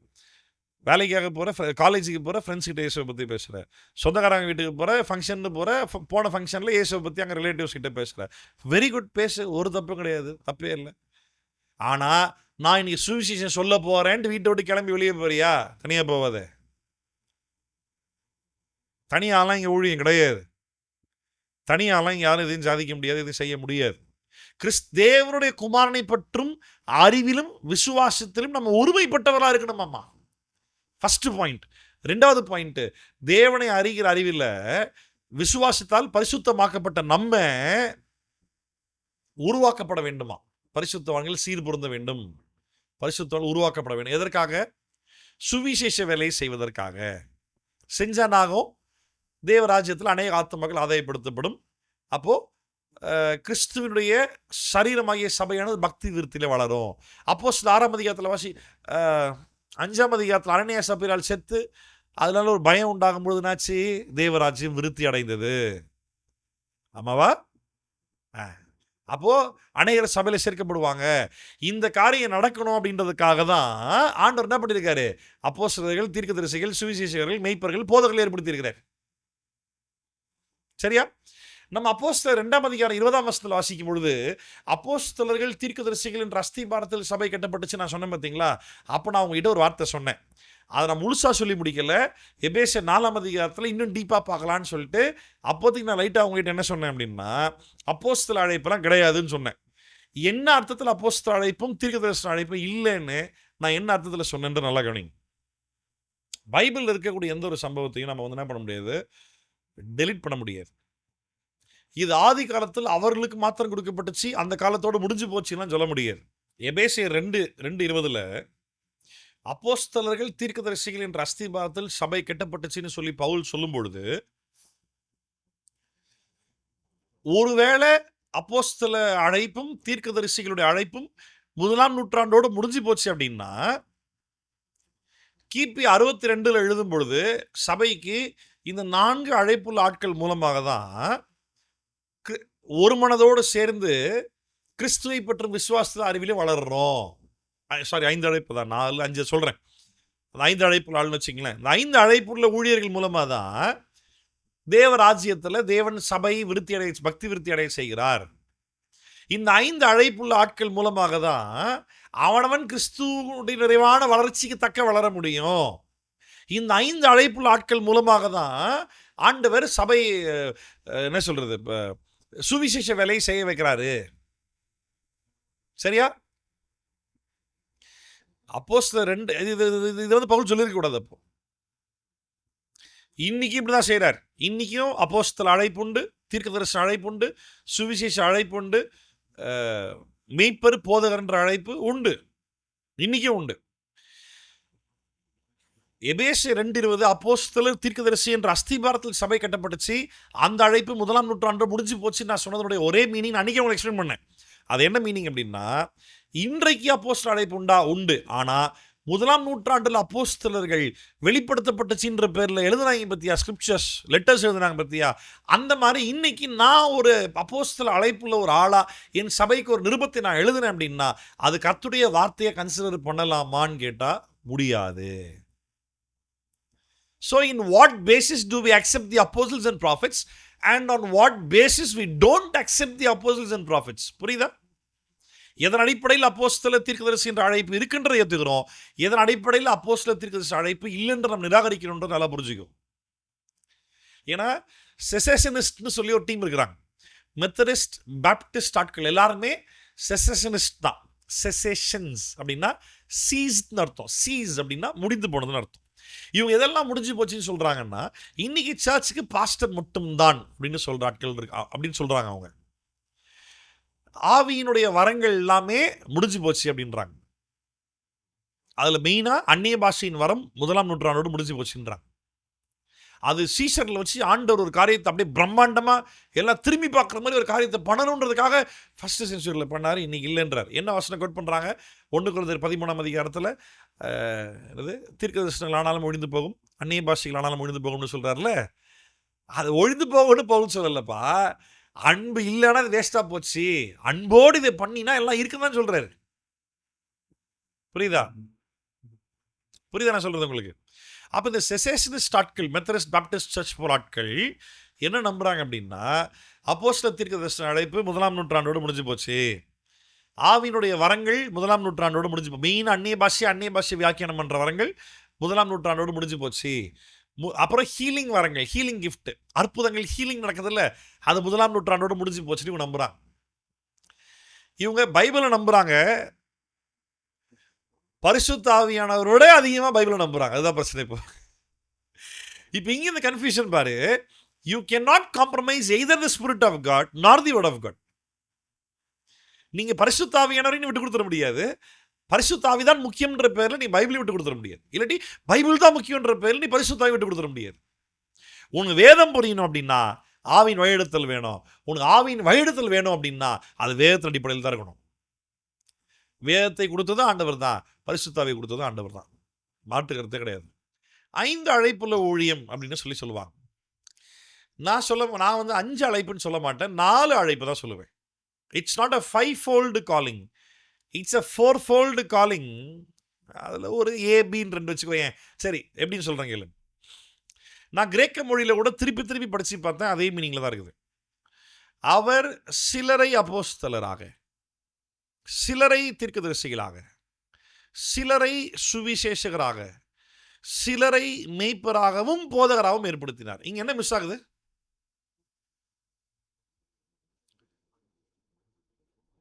சிலரை அப்போஸ்தலராக, சிலரை தீர்க்கதரிசிகளாக, சிலரை சுவிசேஷகராக, சிலரை மேய்ப்பராக போதகராக ஏற்படுத்தினார். ஏதோ ஒரு சீக்வன்ஸ் ஏதோ மிஸ் ஆகுது. சிலரை மேய்ப்பராகவும் சிலரை போதகராகவும் இருக்கணும், அந்த சிலர் மிஸ் ஆகுதாங்க. சிலர் மிஸ் ஆகிறாங்களே, இன்னைக்கு அதான் பிரச்சனை. இந்த சில பாஸ்டர்ஸுங்களுக்கு டீச்சிங் வேலையே வர மாட்டேங்குது, அந்த டீச்சர்ன்றது மிஸ் ஆயிருது. இது 5 அழைப்பு கிடையாது, 4 அழைப்புல ஊழியம்தான். எப்படின்னா, சிலரை அப்போஸ்தலராக, சிலரை தீர்க்கதரிசிகளாக, புரியுது, சிலரை சுவிசேஷகராக, புரியுது, சிலரை மேய்ப்பராகவும் போதகராகவும் ஏற்படுத்தினார். ஓகேவா? ஒரு பாஸ்கெட்டில் தேர் வேர் 4 bananas, 3 apples, 2 oranges and 1 cluster of grapes. அந்த ஆண்டு போட்டு எழுதுற வேலை இங்கே இல்லை, அந்த ஆண்டை இங்கே பவுல் போடலை. இதுவும் அதுவும் ஆண்டுன்ற வேர்டு அங்கே கிரேக்க மொழியில் காய், அந்த காயின்ற அந்த ஆண்டுன்ற கன்ஜங்ஷன் கிரேக்க மொழியில் அந்த காயின்ற வேர்டு அங்கே இதில் இல்லை, பைபிளில் இல்லை, பவுல் எழுதலை. அப்போ என்ன புரியுதுன்னா, தோல் சுருளில் கூட இருக்கிற ஒருத்தங்கிட்ட சொல்லி எழுத வச்சு, தோல் சுருள் அவளை எழுதுறது ஈஸி கிடையாது, அவ்வளோ ஈஸியாக கிடைக்காது, அதில் கஷ்டப்பட்டு உட்காந்து எழுதணும். மெயினான கண்டென்ட், முக்கியமான பாயிண்ட்டை அழகாக பால் எழுதுறாரு. அப்படி இருந்தும் கூட சிலரை அப்போஸ்தலராக, சிலரை ஒரு முறை சிலரைன்னு போட்டவர் மெய்ப்பரும் மற்றும் போதகரும், அந்த மற்றும்ன்ற வார்த்தை உள்ள வரவே இல்லை, மெய்ப்பரும் போதகராகவும் ஏற்படுத்தினார். அப்போ நல்லா கவனி, மெய்ப்பர்கள் அப்படின்ற வேர்டு பாஸ்டர்ஸ், போதகர் அப்படின்ற வேர்டு டீச்சர்ஸ். இந்த மெய்ப்பன்றது கிரேக்க வார்த்தை பொய்மென். மெய்ப்பன் அப்படின்ற கிரேக்க வார்த்தை, மெய்ப்பர்கள் அப்படின்ற கிரேக்க வார்த்தை பொய்மென், பொய்மானியோ, பொய்மென். இங்கே போதகர் அப்படின்ற வார்த்தை டிடாஸ்கலோஸ், டீச்சர், கிரேக்க வார்த்தை டிடாஸ்கலோஸ். ஸோ பொய்மென் காய் டிடாஸ்கலோஸ்னு இல்லை, பொய்மன் டிடாஸ்கலோஸ் அப்படிதான் எழுதியிருக்காரு. அப்படி என்ன அர்த்தம் அப்படின்னா, மெய்ப்பன்னு சொன்னா போதிக்கிறது தான் வேலையே. அப்ப நல்லா கவனி, மெய்ப்பன் என்ற அழைப்பு, அதாவது மெய்ப்பராக இல்லாமல் போதிக்கிற வேலையை செய்யற அழைப்பு இருக்குதா? நிச்சயமா இருக்குது. அப்படின்னா பாஸ்டரா இல்லாமல் பைபிள் டீச்சர்ஸ் என்ற பேர் இருக்கிறாங்க. ஆனா நீ பாஸ்டர்னு உனக்கு புரிஞ்சிருச்சுன்னா கண்டிப்பா நீ டீச் பண்ணி தான் ஆகணும். பிரசங்கம் பண்ணிக்கிட்டு இருக்க கூடாது, போதிக்கணும். பிரசங்கத்திற்கும் போதனைக்கும் வித்தியாசம் நிறைய இருக்குது. ப்ரீச்சிங்க்கும் டீச்சிங்க்கும் பெரிய டிஃபரன்ஸ் இருக்குது. நான் இங்கே பாஸ்டர்னு சொல்லியாச்சுன்னா அது தனிப்பட்ட அழைப்பு இல்லை, பாஸ்டருக்கு டீச்சர்ன்ற அழைப்பும் சேர்த்து தான் தேவன் கொடுத்திருக்கிறார். Pastors have to teach the church. There are teachers who are not necessarily to be pastors, but they can teach the word of God. அவங்கள பற்றி வசனம் என்ன சொல்லுது தெரியுமா? 2 தீமோத்தேயு 4:3 ஏனென்றால் அவர்கள் ஆரோக்கியமான உபதேசத்தை பொறுக்க மனதில்லாமல் செவித்தரம் உள்ளவர்களாகி தங்கள் சுய இச்சைகளுக்கேற்ற போதகர்களை தங்களுக்கு திரளாக சேர்த்து கொண்டு சத்தியத்திற்கு செவியை விலக்கி கட்டுக்கதைகளுக்கு சாய்ந்து போகும் காலம் வரும். தீமோத்தேய பவுல் வார்னிங் கொடுக்கிறார். தீமோத்தி, உன் அழைப்பு பாஸ்டர் மட்டும் இல்லப்பா, நீ பாஸ்டர்னு அழைக்கப்பட்டது உண்மைன்னா நீ டீச்சராகவும் அழைக்கப்பட்டிருக்கிறாய். நீ ப்ராப்பராக உன் சபைக்கு டீச் பண்ணி தான் ஆகணும். இப்போ கடைசி காலத்தில் மக்கள் எப்படி ஆவாங்க அப்படின்னா, சரியான உபதேசத்தை கேட்கறதுக்கு மனசு இல்லாமல் தன்னுடைய பாஸ்டர் டீச்சரை அவாய்ட் பண்ணிட்டு தங்களுடைய இச்சைகளுக்கு ஏற்ற விதத்தில் போதிக்கக்கூடிய அநேக போதகர்களை தங்களுக்கென்று திரளாய் சேர்த்துக் கொள்வார்கள்.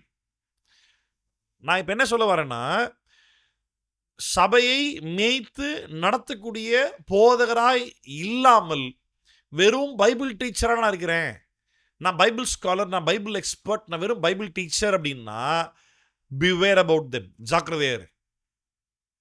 பெரிய வேத பண்டிதராக இருக்கலாம், பெரிய ஸ்காலராக இருக்கலாம், ஆனால் if he has not called to be a pastor, அவன் பாஸ்டரல் ஒர்க் செய்யலை, போதகர் மெய்ப்பனுக்குரிய வேலையை அனுபவமாக அவன் செய்யலை, அந்த மெய்ப்பன்ற சீன்குள்ளேயே அவன் வரல, ஆனால் எனக்கு சத்தியம் நல்லா தெரியும், நான் போதிக்கிறேன் அப்படின்னா you have to be very careful. ஏன் சொல்கிறேன் அப்படின்னா, ஃபார் எக்ஸாம்பிள் கவனிங்,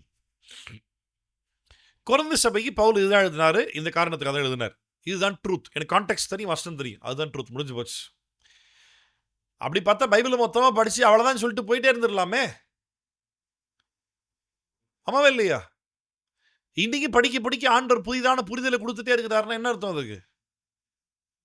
என்ன அர்த்தம் அதுக்கு? இதுதான் கான்டெக்ஸ்ட், இதுதான் ட்ரூத், இது புரிஞ்சிச்சு, அவ்வளோதான், முடிஞ்சு போச்சு, தூக்கி வச்சுட்டு போயிடலாம் பைபிள், அவ்வளோதான்.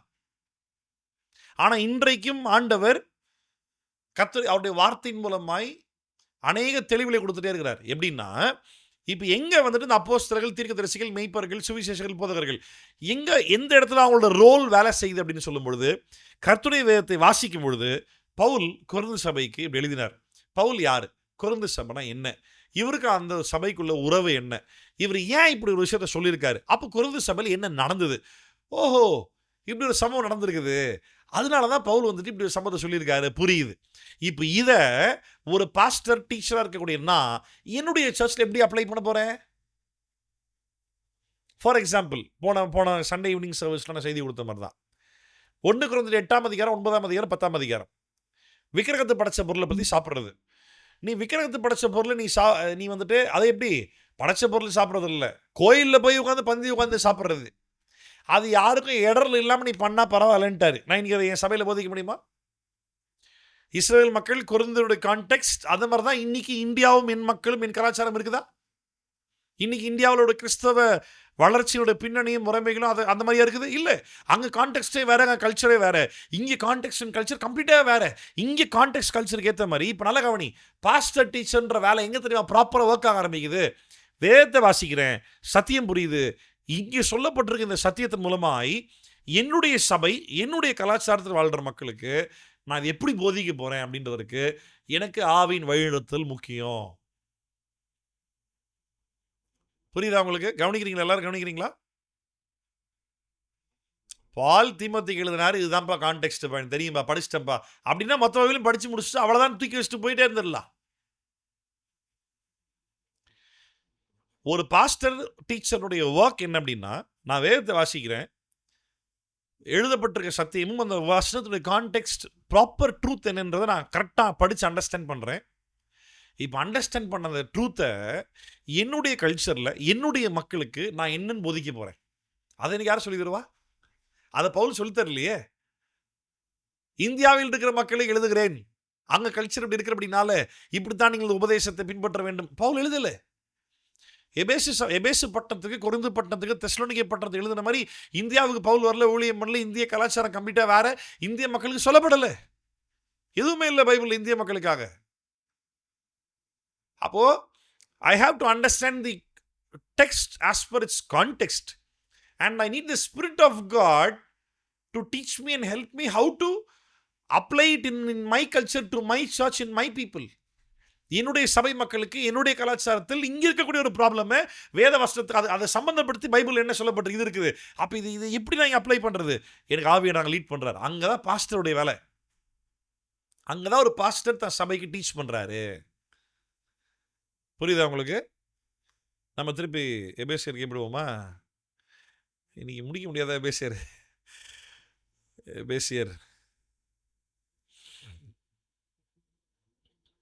ஒரு முறை வாசிச்சிடுறேன், கவனிங்க. மேலும் நாம் இது ஃபுல்லாக ஒரே பேசேஜ் 11 இருந்து கவனிங்க, முழுசாக கவனிங்க. மேலும் நாம் அனைவரும் தேவனுடைய குமாரனை பற்றும் விசுவாசத்திலும் அறிவிலும் ஒருமைப்பட்டவர்களாகி கிறிஸ்துவினுடைய நிறைவான வளர்ச்சியின் அளவுக்கு தக்க பூர்ண புருஷராகும் வரைக்கும் பரிசுத்தவான்கள் சீர்பொருந்தும் பொருட்டு சுவிசேஷ ஊழியத்தின் வேலைக்காகவும் கிறிஸ்துவின் சரீரமாகிய சபையானது பக்தி விருத்தி அடைவதற்காகவும் அவர் சிலரை அப்போஸ்தலராகவும், சிலரை தீர்க்கதரிசிகளாகவும், சிலரை சுவிசேஷகராகவும், சிலரை மேய்ப்பராகவும் போதகராகவும் ஏற்படுத்தினார். கவனிச்சிங்களா? அப்போ இன்னும் முடியல. இப்போ அதனால இப்போ என்ன பண்ணுன்னு சொல்றாரு பாருங்க. நான் ஸ்டார்டிங்லேயே சொன்ன மாதிரி எல்லாரும் ஒன்றாக இணைக்கப்பட்டிருக்கிறோம். ஒன்றாக இணைக்கப்பட்டிருக்கிற நம்ம ஒரு குறிப்பிட்ட வேலையை செய்யணும். யாரை கொண்டு ஆண்டவர் வேலையை செய்ய வைக்கிறார் அதுதான் பார்க்கணும். ஒரே ஆவியில், ஒரே கிறிஸ்துவுக்குள்ளாய், ஒரே பிதாவினால், ஒரே விசுவாசத்தில், ஒரே ஞானஸ்நானத்தின் மூலமாய், ஒரே சரீரமாய் நம்ம எல்லாரும் இருக்கிறோம். இதே சரீரத்தில் ஆண்டவர் அப்போஸ்தலர்கள், தீர்க்கதரிசிகள், சுவிசேஷகர்கள், மெய்ப்பர்கள், போதகர்களை ஏற்படுத்தியிருக்கிறாரு. ஏற்படுத்தப்பட்டிருக்கிற இந்த ஊழியர்கள் தேவனிடத்திலிருந்து பெற்றிருக்கிற பரிசுத்த ஆவியின் நடத்தல் மூலமாய் மெயினாக அழைப்பு வேலை செய்து, வரங்கள்னு சொல்கிறத விட மெயினாக அழைப்பு வேலை செய்து, அதை ஃபஸ்ட்டே சொல்கிறார். அழைக்கப்பட்ட அழைப்புக்கு ஏற்ற விதத்தில் நீங்கள் நடந்து கொள்ளுங்கள் அப்படின்ட்டார். அந்த அழைக்கப்பட்ட அழைப்பு உள்ளவர்கள் இந்த விசுவாசிகளை சுவிசேஷ வேலை செய்வதற்காக, இந்த விசுவாசிகளாகிய பரிசுத்தவான்கள் சுவிசேஷ வேலையை செய்வதற்கு உருவாக்கப்படுவதற்காக ஆண்டவர் இந்த 5 அழைப்பு ஆட்களை ஏற்படுத்தியிருக்கிறார். அதனால இனி நீங்கள் குழந்தைகளாயிராமல் மனுஷனுடைய சூதும் வஞ்சிக்கிறதற்கு ஏதுவான தந்திரமுள்ள போதகமாகிய பலவித காற்றினாலே அலைகளை போல் அடிபட்டு அலைகிறவர்களாயிராமல் அன்புடன் சத்தியத்தை கைக்கொண்டு தலையாகி கிறிஸ்துவுக்குள் எல்லாவற்றிலேயும் நாம் வளர்கிறவர்களாக இருக்கும்படியாக அப்படி செய்தார். எப்படி செய்தார்? இந்த 5 அழைப்பு ஆட்களை கர்த்தர் வைத்தார். எப்படி செய்தார்? நம்ம எல்லாரையும் கிறிஸ்துவை அறிகிற அறிவில் ஒருமைப்பட்டவர்களாய் வளரும்படிக்கு செய்தார். எப்படி செய்தார்? இந்த அழைக்கப்பட்ட விசுவாசிகளாகிய பரிசுத்தவான்கள் எல்லாருமே அழைக்கப்பட்ட இந்த 5 அழைப்புள்ள ஊழியர்கள் மூலமாய் உருவாக்கப்பட்டு தேவராஜ்யம் வளர்ந்து சபையானது பக்தியில் விருத்தி அடையும்படிக்காக அப்படி செய்தார். என்ன பண்ணோம்? அன்போடு சத்தியத்தை கைக்கொள்ளணும். தலையாகிய கிறிஸ்துவுக்குள் எல்லாவற்றிலையும் நாம் வளர்கிறவர்களாக இருக்கும்படியாக அப்படி செய்தார். அவராலே சரீரம் முழுவதும் அதற்கு உதவியாக இருக்கிற சகல கணுக்களினாலும் இசைவாய் கூட்டி இணைக்கப்பட்டு ஒவ்வொரு அவயமும் தன் தன் அளவுக்கு தக்கதாய் கிரியை செய்கிறபடியே அது அன்பினாலே தனக்கு பக்தி விருத்தி உண்டாகிறதற்கு ஏதுவாக சரீர வளர்ச்சியை உண்டாக்குகிறது. இந்த 16ஆம் வசனத்தில் அவரால், யாரால? இயேசுவால் சரீரம் முழுவதும் அதற்கு உதவியாக இருக்கிற சகல கணுக்களினாலும் இசைவாய் கூட்டி இணைக்கப்பட்டு. கணுக்கள் என்னது? கணுக்கள் என்னது? ஜாயிண்ட்ஸ்னா ஜாயின்ஸ். சரீரத்தில் இருக்கக்கூடிய எல்லா உறுப்புகளையும் ஒரு உறுப்போட ஒரு உறுப்பை வந்து இணைக்கிறது எது? ஜாயின்ஸ், கணுக்கள். எனக்கு இங்க என்னத்தமா புரியுது? கணுக்கள் யாரு சொல்லு?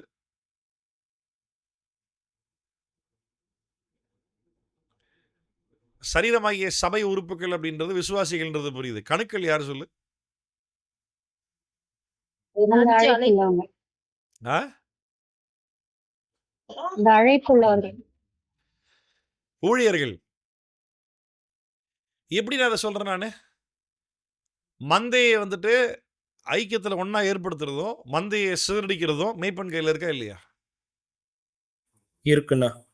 மந்தையை சிதறடிக்கிற மேய்ப்பனுக்கு ஐயோன்னு சொன்னாரா இல்லையா? ஆமா, கரெக்ட். எரேமியால. இப்போ அங்கதான் ஒரு வித்தியாசத்தை புரிஞ்சுக்கணும். 1 கொரிந்தியர் 5ஆம் அதிகாரத்தின்படி எந்த இடத்துல சபையிலிருந்து ஒருத்தரை வெளியே தள்ளி வைக்கணும் அப்படின்றதும் ஒரு ஊழியக்காரனுக்கு தெரியணும். அதே நேரத்தில் எந்த இடத்துல சபையானது ஊழியக்காரன் மூலமா உடஞ்சு போயிடாம இணைச்சு கெட்டப்படணும் அப்படின்றதும் ஊழியக்காரனுக்கு தெரியணும். அப்போ இதுல 2 விஷயம் என்ன அப்படின்னா, ஒரு விதத்துல பார்த்தா ஊழியக்காரர்களாகிய நாங்களும் கூட சரீரமாகிய சபையில ஒரு உறுப்பு தான். அந்த உறுப்புல இன்னும் ஸ்பெசிஃபிக்கா சொல்ல போனா எல்லா உறுப்புகளையும் ஒன்னோடு ஒன்று இணைச்சு கெட்டக்கூடிய கணக்குல நாங்களா இருக்கிறோம். ஓகேவா? ஒரு விதத்துல பார்த்தா எல்லாரும் சரீரத்தில் ஒவ்வொரு உறுப்புகளாக இருக்கிறது போல, அவயங்களாக இருக்கிறது போல, நாங்களும் இதே கிறிஸ்துவின் சரீரத்தில் ஒரு அவயமாக தான் இருக்கிறோம். அது அடிக்கடி சொல்லுவேன், என் அழைப்பு தான் பாஸ்டர், மற்றபடி நானும் சபையில் ஒரு விசுவாசி தான். என் அழைப்பு தான் பாஸ்டர், மற்றபடி சபையில் இருக்க எல்லாருக்கும் உறவின் அடிப்படையில் நான் ஒரு சகோதரன் தான். அழைப்பின்படி பாஸ்டர், உறவின்படி சகோதரன் தான். என் அழைப்பு தான் வந்துட்டு பாஸ்டர் அடிப்படையில் சரீரமாகிய சபையில் ஒரு உறுப்பாகவும் இருக்கிறேன். அதே நேரத்தில் ஒரு உறுப்பும் இன்னொரு உறுப்பும் ஒன்றோடு ஒன்று சேர்ந்து இருப்பதற்கு இணைத்து கட்டக்கூடிய கணக்குகளாகவும் இருக்கிறோம்.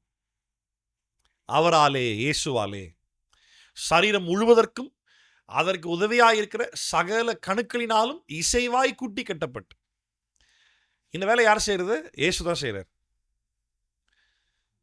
இணைக்கப்பட்டு ஒவ்வொரு அவயமும் தன் தன் அளவிற்கு தக்கதாய் கிரியை செய்கிறபடியே. இங்கதான் கொஞ்சம் நல்லா கவனிக்கணும். நீங்க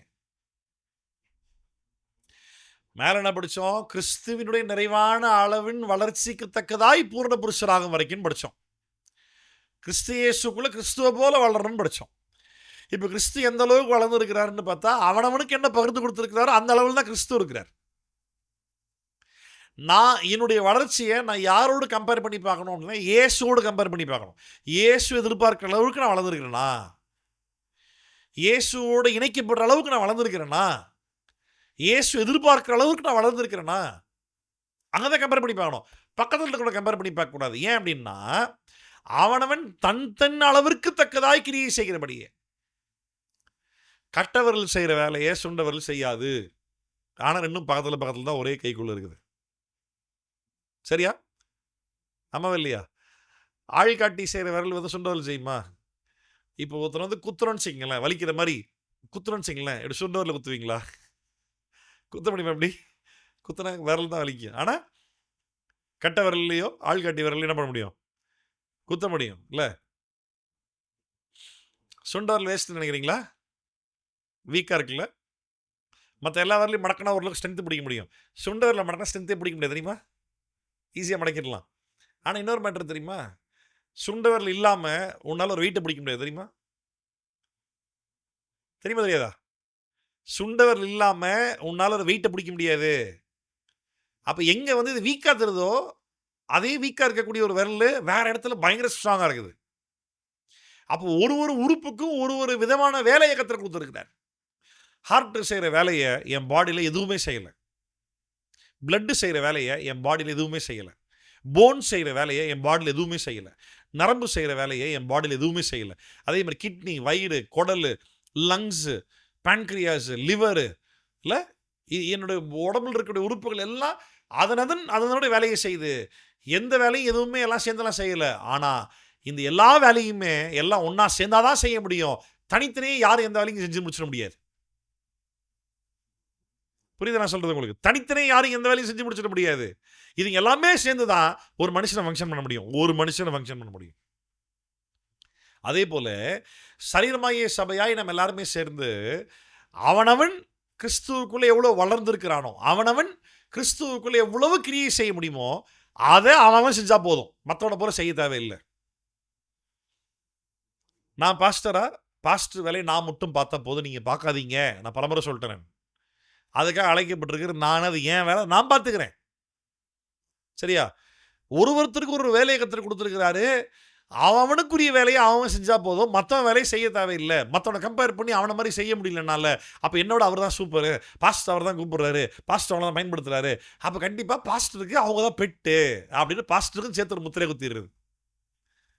இதுங்க மண்டையிலே பார்த்தீங்கன்னா பேஸ்பால் பேட் எடுத்து மண்டையில் லொட்டு அடிச்சு அப்படி நினைப்பியா அப்படின்னு. ஆமாம், அப்படி கிடையாது.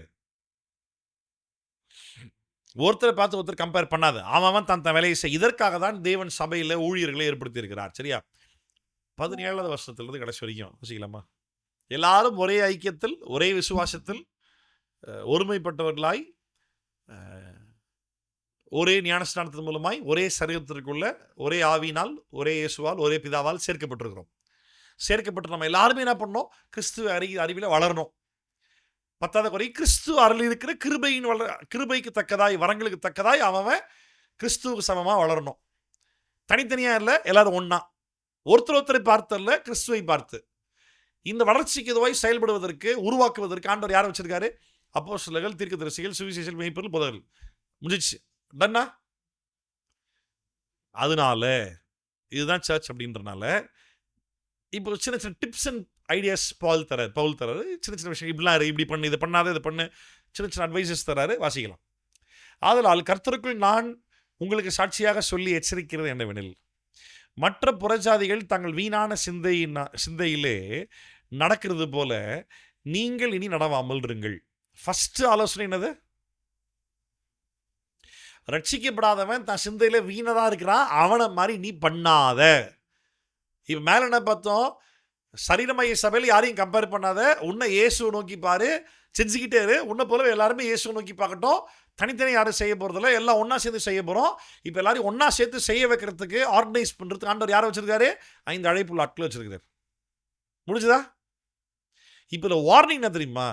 இப்போ நீ உன் கூட இருக்கிறவனை கம்பேர் பண்ணாத, இயேசுவை கம்பேர் பண்ணி பார்த்து அவரோட கொடுத்துருக்க வரங்களில் வளரு. அது தவிர்த்து இப்போ யாரை கம்பேர் பண்ணி பார்க்க சொல்றாரு? புறஜாதிகளை கம்பேர் பண்ணி பாரு, அவனை மாதிரி நீ இருக்காத.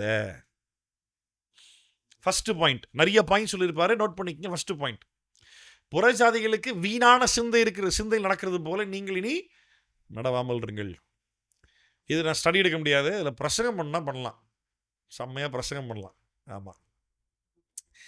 அவர்கள் புத்தியில் அந்தகாரப்பட்டு தங்கள் இருதய கடினத்தினால் தங்களில் இருக்கும் அறியாமையில் தேவனுடைய ஜீவனுக்கு அந்நியராயிருந்து.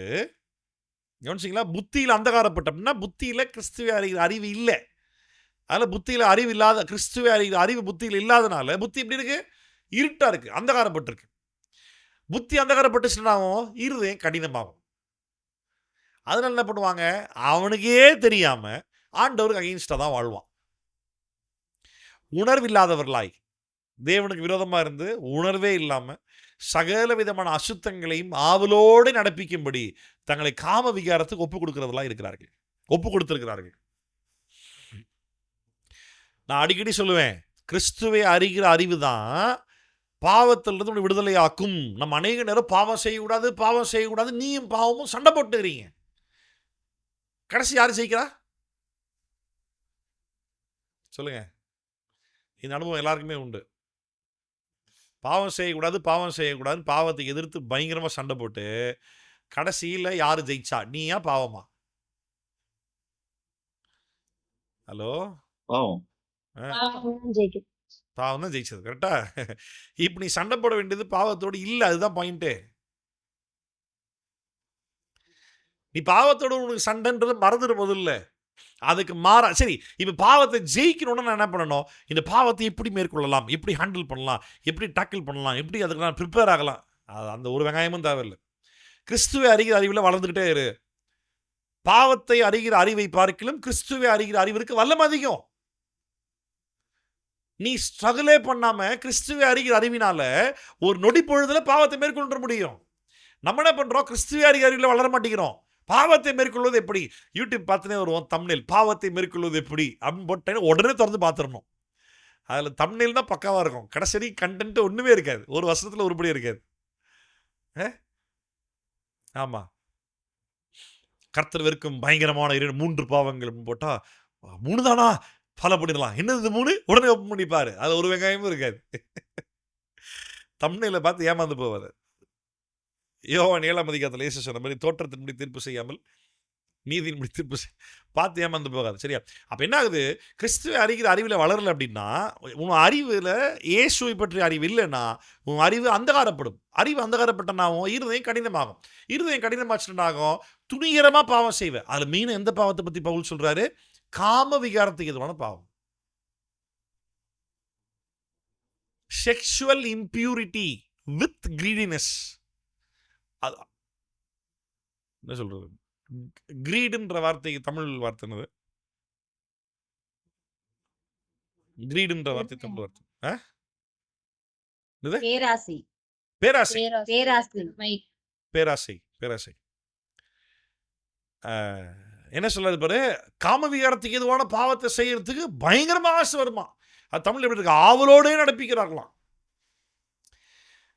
தெளிவா சொல்ல, நீங்களோ இவ்விதமாய் இயேசுவை கற்றுக்கொள்ளவில்லை. சரியா? இயேசுவினிடத்தில் உள்ள சத்தியத்தின்படியே நீங்கள் அவரிடத்தில் கேட்டறிந்து அவரால் போதிக்கப்பட்டிருக்கிறீர்களே. அப்போ நல்ல கவனி, இந்த சபையாரை முழுமையாக நடத்துவதற்கு இந்த 5 அழைப்புள்ள ஆட்கள் ஆண்டவர் ஏற்படுத்துறாருன்னு இவ்வளோ சொல்லிட்டார் பவுல். இப்போ இந்த 5 அழைப்புள்ள ஆட்கள்னா இப்போ என்ன பண்றேன்? எங்க பாஸ்டர் சொன்னாரு, எங்க பாஸ்டர் இல்லை, ஆண்டவர் சொல்றாரு. எங்க பாஸ்டர் கர்த்தருடைய வார்த்தையில் இருந்து சொல்றாரு. சர்ச்சில் ஏதாவது ஒரு எக்ஸாம்பிள் சொன்னா, பாஸ்டர் பத்தியா என்னதான் சொல்லி கட்டார் பாரு செய்தியில். ஏன்? நான் பலமுறை ஓப்பனாக சொல்லிட்டேன், நான் செய்தி ப்ரிப்பேர் பண்ணும்போது என் சபை மக்களுடைய ஒருத்தர் மூஞ்சி என் ஞாபகத்தில் வராது. ஆண்டவர் என் சபை மக்களுக்காக என்ன சத்தியத்தை போதிக்கணும்னு என் ஃபோக்கஸ் ஃபுல்லாக சத்தியத்தின் மேலே மட்டும்தான் இருக்கும். யாருக்காக எந்த சமூகம் ஞாபகத்தில் வராது. அந்த மொமெண்ட்டில் எனக்கு ஞாபகப்படுத்துறது ஆவியானவர் தான். எனக்கு ஆவியானவர் என்ன ஞாபகப்படுத்துறாரோ அது யார் என்ன ஏது சொன்னாங்க பிரச்சனை அதெல்லாம் தெரியாது. எனக்கு ஞாபகப்படுத்திட்டாரோ நான் சொல்லிடுவேன், அவ்வளோதான். அதை வந்துட்டு ஆண்டவர் என்னை குறித்து பேசுகிறாரு, ஸோ இந்த காரியத்தை நான் திருந்தணும்னு சொல்லி ஏற்றுக்கொள்றதுக்கு மனசு இல்லாமல் பாஸ்டர் என்னதான் சொல்கிறாரு பாரு, நீ பாஸ்டர் விரோதமாக நீ குடி முடிச்ச அப்படின்னா உனக்கு கர்த்தர் தான் நியாயந்திருக்கணும்.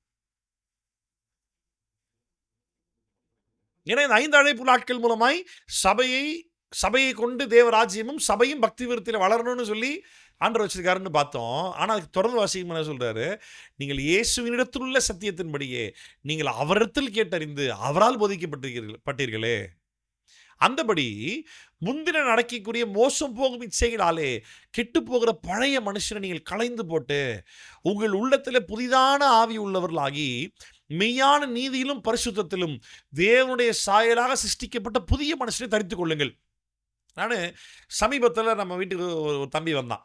அந்த தம்பிக்கிட்ட நான் பேசும்போது வந்துட்டு அந்த தம்பி என்ன சொன்னால், நான் என்னுடைய பாவத்திலிருந்து ஆண்டவன் எப்படி விடுதலை ஆக்கணும்னு நான் சொல்லிட்டு இருந்தேன்.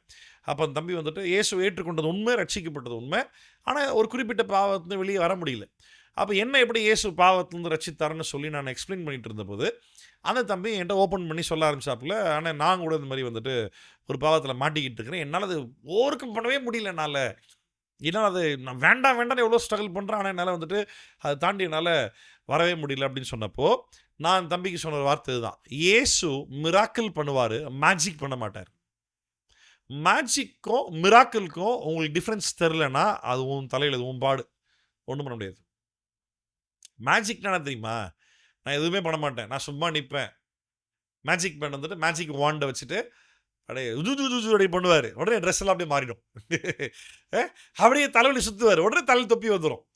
டக்குனே தொப்பி எடுப்பார், உள்ளேருந்து ராபிட் வரும். அந்த ராபிட் எப்படின்னு பாரு, டக்குனு அது பூவை மாறும். அந்த பூ எப்படின்னு பாரு, டக்குனு நெருப்பு விட்டு எரியும். இது வந்துட்டு என்னோட இன்வால்மெண்ட் இல்லாமல் என்ன வச்சு மேஜிக் மேன் பண்ணுற வேலை எல்லாமே. இயேசு அப்படி செய்வாரா? ஒருபோதும் செய்ய மாட்டார். My God is a God and he is not a magician, he is a miracle maker. என் ஆண்டவர் மேஜிக் பண்றவர் அல்ல, என் ஆண்டவர் மிராக்கிள் பண்றவர். அற்புதம் செய்யணும் அப்படின்னா பைபிள் அவர் செய்த எல்லா அற்புதத்தையும் நல்லா கவனிச்சுப்பாரு. யார் யாரெல்லாம் இயேசு கிட்ட வந்தாங்களோ, அவங்களுக்கு என்ன பிரச்சனைன்னு சொன்னாங்களோ, அதை தொடர்ந்து இயேசு கேட்குறாரு, என்னால் செய்ய முடியும் என்று சொல்லி நீ விசுவாசிக்கிறாயா? விசுவாசிக்கிற ஆண்டவரேன்னு சொன்னாங்க. உன் விசுவாசத்தின்படியே உனக்காக கடவுது அப்படின்னாரு. அப்போ 1 வாசிக்கிறபடி உங்கள் விசுவாசமே உலகத்தை சீக்கிரம் செய்யமா இருக்கு. அப்போ மேஜிக்னா உன்னுடைய இன்வால்மெண்ட்டே இல்லை, உன்னை சும்மா நிற்க வச்சு மெஜிஷியன் எல்லா வேலையும் பண்ணுறான். மிராக்கிள்னு சொன்னால் நீ ஒப்பு கொடுத்தீன்னா அவர் செய்வார். மிராக்கிளில் கர்த்தருடைய பங்கு உண்டு, உன்னுடைய பங்கு உண்டு. ஆண்டவர் உன்னுடைய அனுமதி இன்றி நீ ஒப்பு கொடுக்காம, நீ கேட்காம, நான் இந்த காரியம் வேண்டான்னு முடிவு பண்ணுற ஆண்டவர், என்னால் முடியல, எனக்கு உங்கள் ஹெல்ப் வேணும்னு சொல்லி உன்னுடைய சுயாதீனத்தில் உன்னுடைய சொந்த வில் பவரில் நீ முழுசாக சரண்டர் பண்ணாமல் ஆண்டவர் உன் வாழ்க்கையில் மிராக்கிள் பண்ண மாட்டார். புரியுதா? அதான் பவுலிங்க சொல்றாரு, முந்தின நாட்களுக்குரிய மோசம் போக்கும் இச்சைகளாலே கெட்டு போகிற பழைய மனுஷனை நீங்கள் களைந்து, உன் பழைய பாவ சுவாபத்தை, அந்த மனுஷனை யார் தூக்கி வெளியேறினோம்? ஆண்டவர் தூக்கி எறிவாரா? நீ தான் தூக்கி வெளியே போடணும். நீ தூக்கி வெளியே போடுறதுக்கு காரணம் இயேசு. அதற்காக உன்னை பலப்படுத்துறவர் இயேசு. அதற்காக உனக்கு உதவி செய்கிறவர் இயேசு. புரியுதா உங்களுக்கு நான் சொல்றது? உங்கள் உள்ளத்திலே புதிதான ஆவி உள்ளவர்களாகி மெய்யான நீதியிலும் பரிசுத்தத்திலும் தேவனுடைய சாயலாக சிருஷ்டிக்கப்பட்ட புதிய மனுஷனை தரித்துக் கொள்ளுங்கள். சரி, இப்படி சொல்லுவோமா? மேஜிக்கும் மிராக்கிளுக்கும் டிஃபரன்ஸ் பார்ப்போமா? மேஜிக்னா உன்னை சும்மா நிற்க வச்சு உன் இன்வால்மெண்ட்டே இல்லாமல், உன்னுடைய பங்களிப்பே இல்லாமல் அவரே எல்லாம் பண்ணிக்கிட்டு இருக்காரு. மக்கள் எல்லாம் பார்த்து ஆச்சரியப்படுறாங்க. மிராக்கிள் என்ன தெரியுமா? உங்ககிட்ட இல்லாத ஒரு காரியத்தை ஆண்டவர் உங்களுக்கு தராரு. கட்டாயப்படுத்தி பாக்கெட்டில் போட்டு போக மாட்டார். உனக்கே தெரியாமல் பிட் பாக்கெட் அடிக்கிற மாதிரி உங்கள் பாக்கெட்டில் போட்டு போக மாட்டார். ஆண்டவர் உனக்கு தரார். வாங்கிக்க வேண்டியது யார் பொறுப்பு? That is miracle. கர்த்தர் கொடுக்கிறார், நீ பெற்றுக்கொண்டாயானால் அது மிராக்கிள், அற்புதம். சரியா? பழைய மனுஷனை களைந்து போட்டு புதிதான உள்ளத்திலே புதிதான ஆவி உள்ளவர்களாகி மெய்யான நீதியிலும் பரிசுத்தத்திலும் தேவனுடைய சாயலாக சிருஷ்டிக்கப்பட்ட புதிய மனுஷனை நீ தான் தரித்து கொள்ளணும்.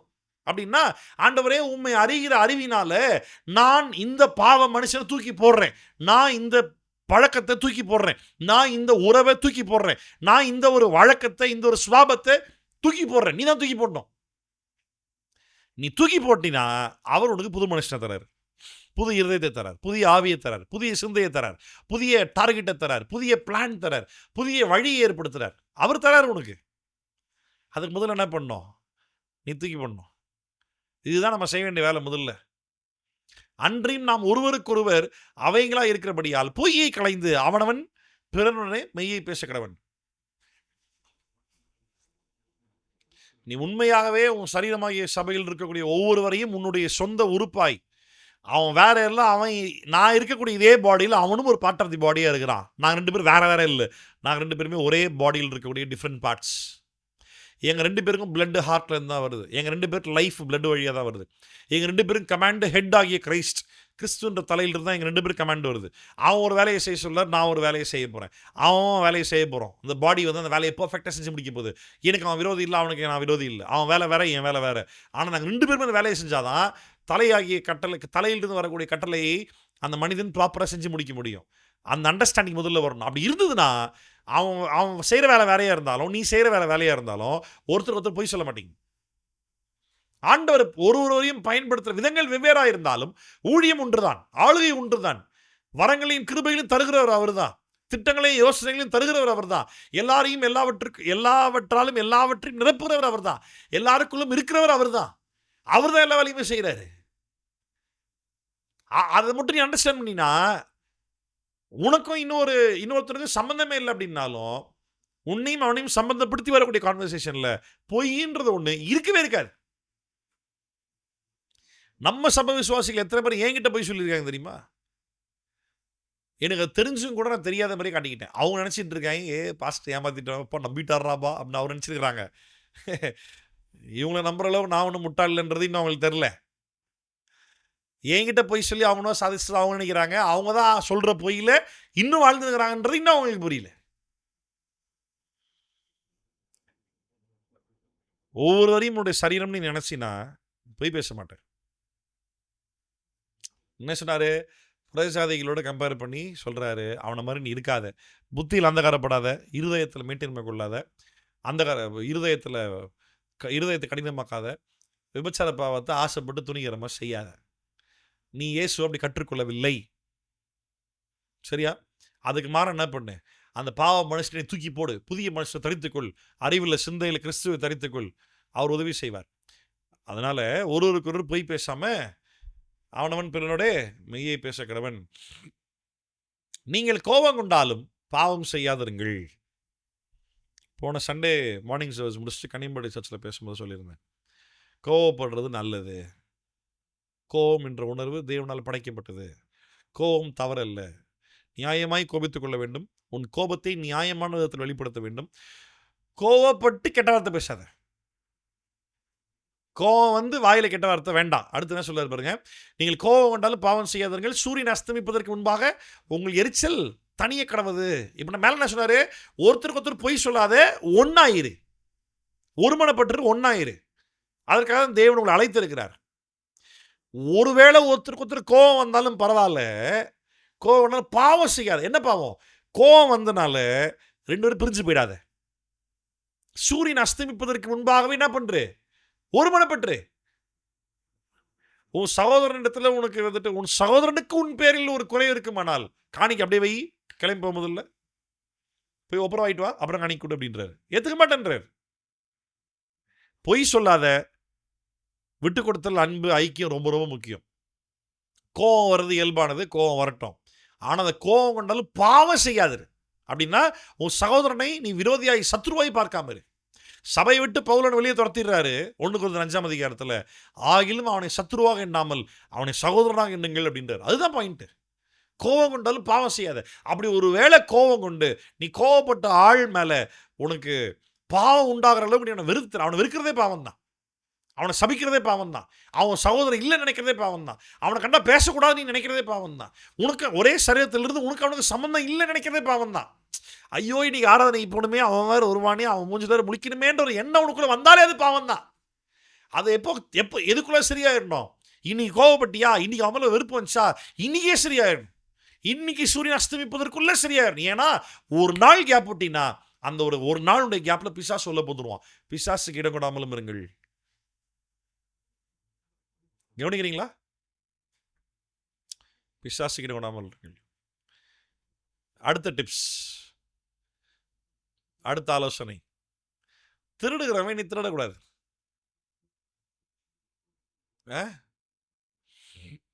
திருடுறது என்ன தெரியுமா? திருடுறது என்ன தெரியுமா? நான் போன வாரோட சபையில் சொல்லியிருந்தேன்ல, சர்ச்சைக்கு போனால் ஹெல்ப் பண்ணுவாங்கன்ற ஒரு எண்ணத்துல சர்ச்சைக்கு போகிறது, ரைட்டா? வேலைக்கு போகிறோம், வேலை செஞ்சு உழைக்கணும், சம்பாதிக்கணும். சம்பாதிக்கிற பைசால சபைக்கு கொடுக்கணும், ஊழியக்காரர் கொடுக்கணும், தாங்கணும், உதவி செய்யணும், ஒருவருக்கு கொடுக்கணும், உதவி செய்யணும். சபையராய் ஒன்றாய் சேர்ந்து எல்லாத்துலேயும் ஒன்றா வளரணும். சரியா?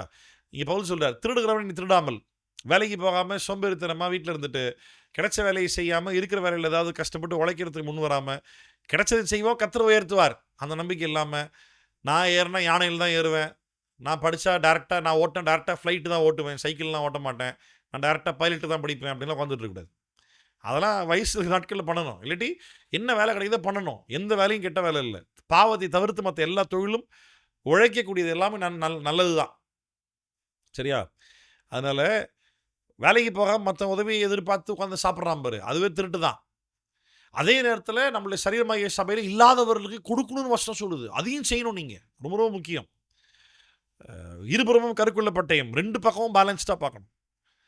திருடுகிறவனை நீ திருடாமல் குறைச்சுள்ளவனுக்கு கொடுக்கத்தக்கதாக தனக்கும் உண்டாயிருக்கும்படி தன் கைகளினால் நலமான வேலையை செய்து பிரயாசப்படக்கிறவன். எப்படி? மற்றவன் தருவான் எதிர்பார்த்து வாங்கி சாப்பிட்றது, அந்த எதிர்பார்ப்பு இல்லாமல் நீ போய் உனக்கு உண்டாயிருக்கும்படிக்கு நீ வேலை செய்யி.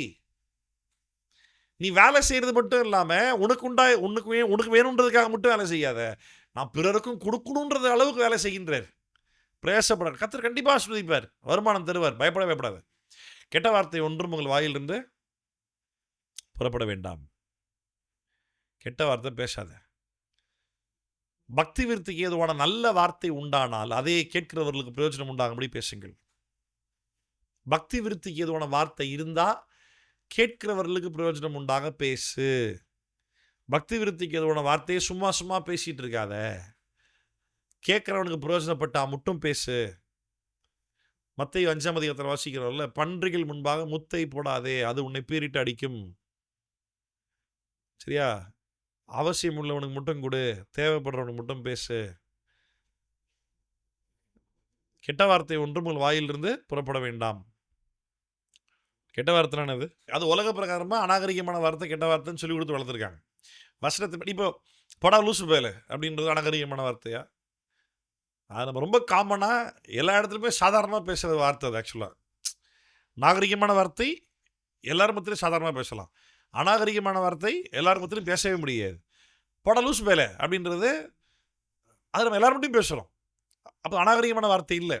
ஆனால் இயேசு சொல்லார், உன் சகோதரனை பார்த்து நீ மூடனே என்று சொல்லுவாய், ஆனால் எரிநரகத்துக்கு பாத்திரமான இருக்கிறாயின்றார். லூசு பயிலேன்னு சொன்னது தப்பா? நீ கிறுக்கு பயில முட்டாளேன்னு சொன்னது தப்பா? அப்படின்னா அது அது அது ஒரு கெட்ட வார்த்தை. அப்போ நம்ம கிறிஸ்தவர்களாகி நம்ம உலகத்தார்கள் சொல்லக்கூடிய அநாகரிகமான வார்த்தையை தான் கெட்ட வார்த்தைன்னு சொல்லி ஒரு பட்டியலே வச்சிருக்கோம் ஃபுல்லாக. நம்ம அநாகரிகமான வார்த்தை அப்படின்னா பப்ளிக்கா நாலு பேர் மத்தியில் பப்ளிக்கா உச்சரிக்க முடியாத வார்த்தைகள், ஆனால் வீட்டில் பேசுவோம். அப்போ அநாகரிகமான வார்த்தை சமுதாயத்தில்.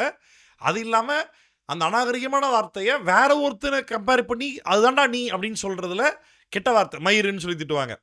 அது கெட்ட வார்த்தை இல்லை. ஆண்டுடைய பார்வையில் இது இது இது கெட்ட வார்த்தை கிடையாது. ஒருத்தர் விபச்சார தொழில் பண்ணுறாங்க, விபச்சாரி அப்படின்னா நாகரிகமான வார்த்தை. வார்த்தை பயன்படுத்தி சொன்னால் ஐயோ கெட்ட வார்த்தை பேசுகிறோம். அவங்க தொழில் பண்ணுறாங்க, நான் சொன்னேன், நான் அவங்களை திட்டினா. ஆனால் அப்போ உலக பிரகாரமாக அநாகரிகமான வார்த்தை ஒரு பட்டியல் இருக்குது, கெட்ட வார்த்தை ஒரு பட்டியல் இருக்குது. ஆனால் கர்த்தரை பொறுத்த வரைக்கும், ஆண்டவரை பொறுத்த வரைக்கும் எது கெட்ட வார்த்தை தெரியுமா? விசுவாசம் இல்லாமல் நீ பேசக்கூடிய எல்லா வார்த்தையும் கெட்ட வார்த்தை தான். ஒன்று புரியுதா? All uttered unfaithful words are bad words. விசுவாசம் இல்லாமல் நீ உச்சரிக்கக்கூடிய எல்லா அவிசுவாசமான வார்த்தையும் கெட்ட வார்த்தை தான். ஒன்று. ரெண்டாவது, நீ ரெகுலர் லைஃப்ல சாதாரணமாக நீ பேசுகிற வார்த்தைகள் தான், ஆனால் ஒருவரை காயப்படுத்தும்படிக்காய் நீ பேசுகிற வார்த்தைகள் கெட்ட வார்த்தை. அவிசுவாசமாய் நீ பேசுகிற எல்லா வார்த்தையும் கெட்ட வார்த்தை தான். இப்போ கெட்ட வார்த்தை ஒன்றும் உங்கள் வாயிலிருந்து புறப்பட வேண்டாம். நல்ல வார்த்தை பேசுதானே சொல்லணும். ஆனால் என்ன சொல்லப்பட்டிருக்கு? பக்தி விருத்திக்கு எதுவான நல்ல வார்த்தை அதுவும் இருந்ததுன்னா உண்டானால் அதை கேட்கிறவர்களுக்கு பிரயோஜனம் உண்டாகும்படி பேசு. எவ்வளோ தெளிவாக சொல்லாது பாருங்க. அன்றியும் நீங்கள் மீட்கப்படும் நாளுக்கென்று முத்திரையாய் பெற்ற தேவனுடைய பரிசுத்த ஆவியை துக்கப்படுத்தாதீர்கள். பரிசுத்த ஆவியானவரை தேவன் நமக்கு வாக்குத்தத்தமாய் கொடுத்திருக்கிறார். அவர் நம்மை விட்டு ஒருபோது விலகவே மாட்டாருன்றதுக்கு இந்த வசனம் மிகப்பெரிய ஆதாரம். நீங்கள் மீட்கப்படும் நாளுக்கென்று முத்திரையாய் பெற்ற தேவனுடைய பரிசுத்த ஆவியை துக்கப்படுத்தாதீர்கள். மீட்கப்படும் நாள் என்னது? கர்த்தருடைய வருகையில் அவரை எடுத்துக்கொள்ளுகிற வரைக்கும் அவர் எனக்கு வாக்குத்தத்தமாய் தந்த பரிசுத்த ஆவியானவர். எப்படி பெற்றிருக்கிறேன்? முத்திரையாய் பெற்றிருக்கிறேன். அந்த ஆவியான துக்கப்படுத்தாத. எப்படிலாம் துக்கப்படுத்த முடியும்? மேலேருந்து பார்த்தோம் பார்த்தீங்களா? அவிசுவாசி கேட்ட விதத்தில் தேவனை அறிகிற அறிவு இல்லாமல் மூளை உன்னுடைய சிந்தனையில் அந்தகாரப்பட்டு உன் இருதயம் கடினப்பட்டு விபச்சாரத்துக்கு ஏதுவான காம விகாரத்துக்கு ஏதுவான பாவத்தை நீ ஆசாசியா நீ பண்ண அப்படின்னா உனக்குள் இருக்க ஆவியினர் துக்கப்படுகிறார். ஒன்று. ரெண்டாவது என்ன பார்த்தோம்? பழைய மனுஷனை களைந்து போட்டு புதிய மனுஷனை தரித்து கொள்ளல அப்படின்னா ஆவியினர் துக்கப்படுகிறார். ரெண்டாவது, உன் சரீரமாகிய சபையில் மெய்யை பேசாமல் பொய்யை பேசினால் ஆவியினர் துக்கப்படுகிறார். மூணாவது,